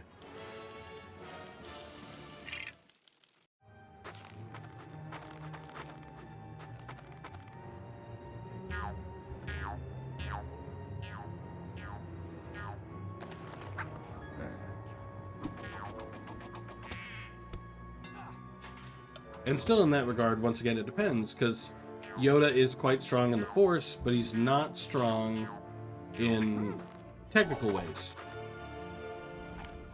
Like, he's not very good at lightsaber combat, because he's Yoda. He's very constricted to one specific style, because he's Yoda.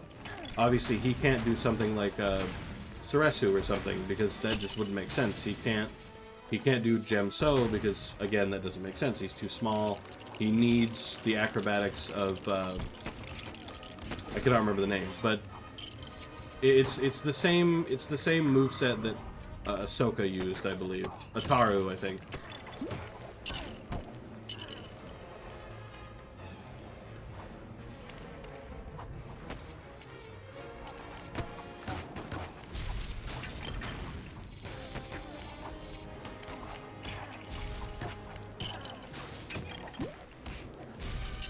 To give more of a physical example, because I know that the names don't mean anything to a lot of people. Gem So is what Anakin used. It was primarily redirecting. It was primarily momentum and redirecting attacks into momentum that you could then use against them. Obi-Wan used Suresu, I believe. I may be mispronouncing, but something like that, which is primarily defense and redirecting the momentum of your enemy into more defense, essentially. Obviously, that's not the best way of explaining that, but...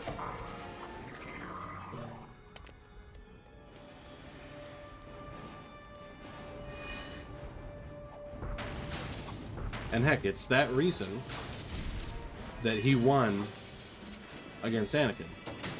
If they had sent probably anyone else, they probably would have lost.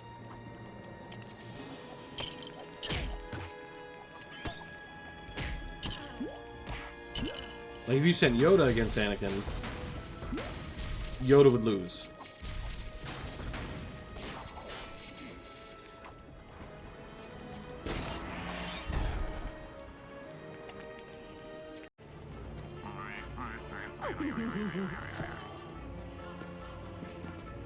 No clue. Fair.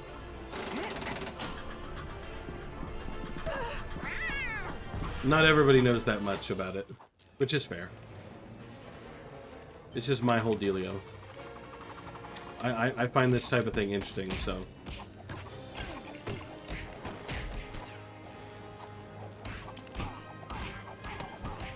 I've watched a good bit of it. I don't know what Darth Maul's attack style was.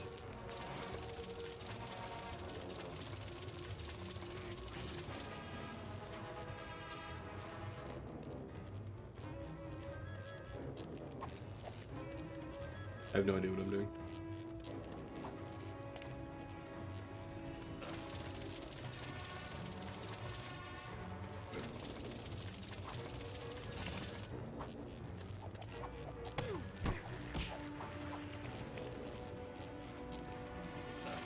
Oh, I see. Okay. Like Clone Wars Anakin. No, specifically I'm referencing, Anakin when he went to Mustafar. When Anakin goes to Mustafar, he's high on the dark side, he's overconfident, but he is powerful. It's for this reason that, I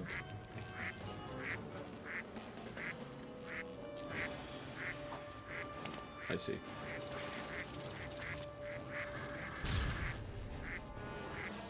Plus, Anakin was always very gifted when it came to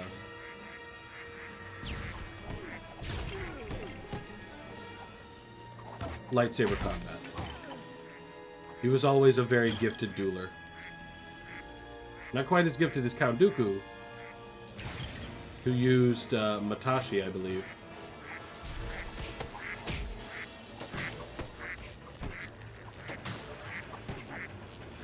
But still quite powerful.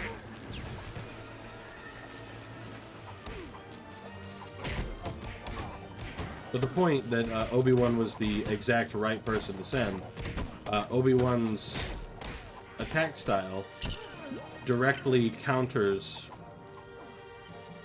Well, I should say he was a master of his attack style as well. It directly counters Anakin's.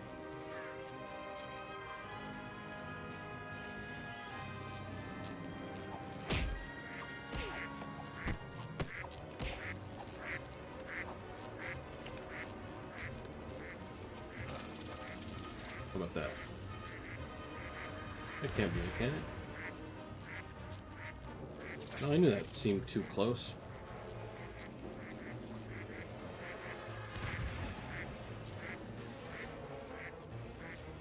There we go.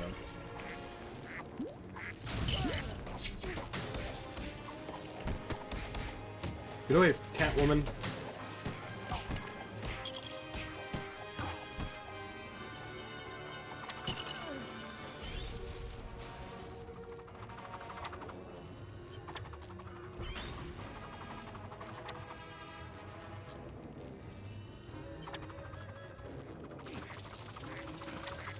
Right there.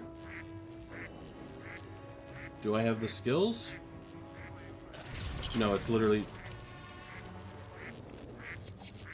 I do indeed be having the skills, apparently.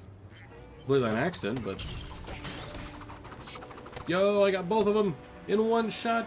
Fuck you, Lamau.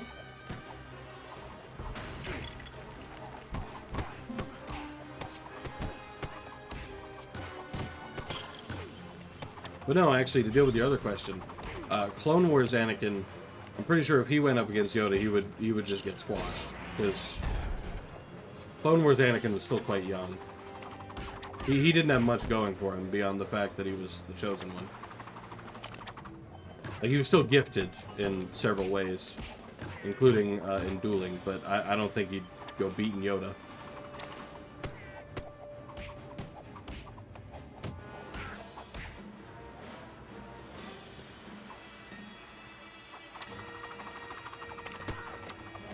Haha, loser.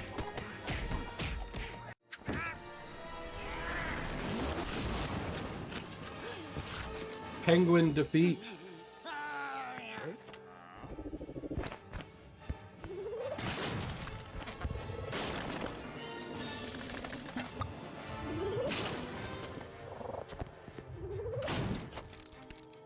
I'm realizing my auto messages on Streamlabs are not working.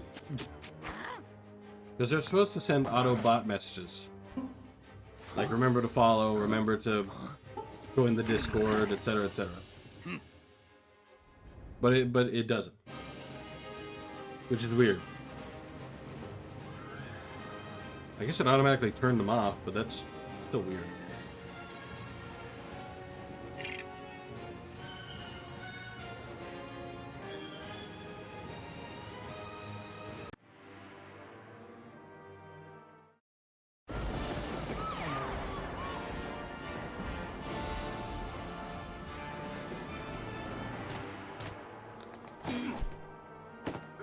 I don't remember fighting Bane.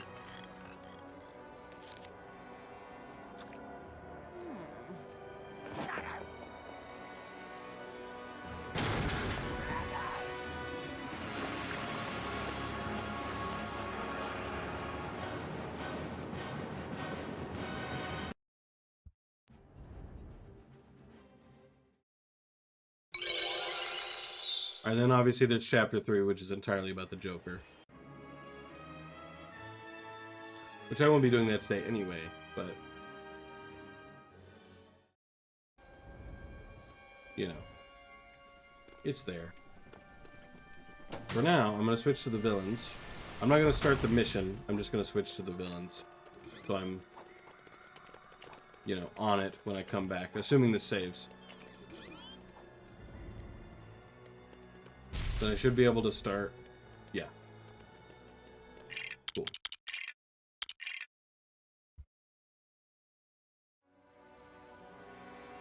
I'm glad I didn't unplug my controller yet.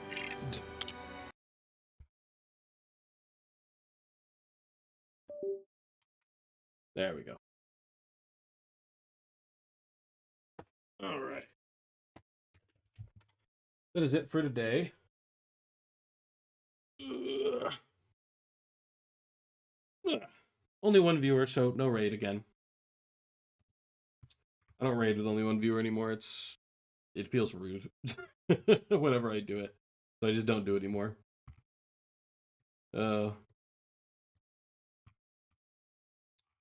Just checking my Discord notifications because for some reason people feel the need to message me.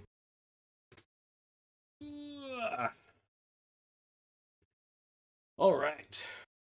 I hope to see everybody again tomorrow, where I will ideally stream a little earlier instead of waiting till it's so late because I procrastinate religiously. In the meantime, I hope everybody has an awesome day. And the rest of the day, for that matter. See everybody tomorrow. Have fun.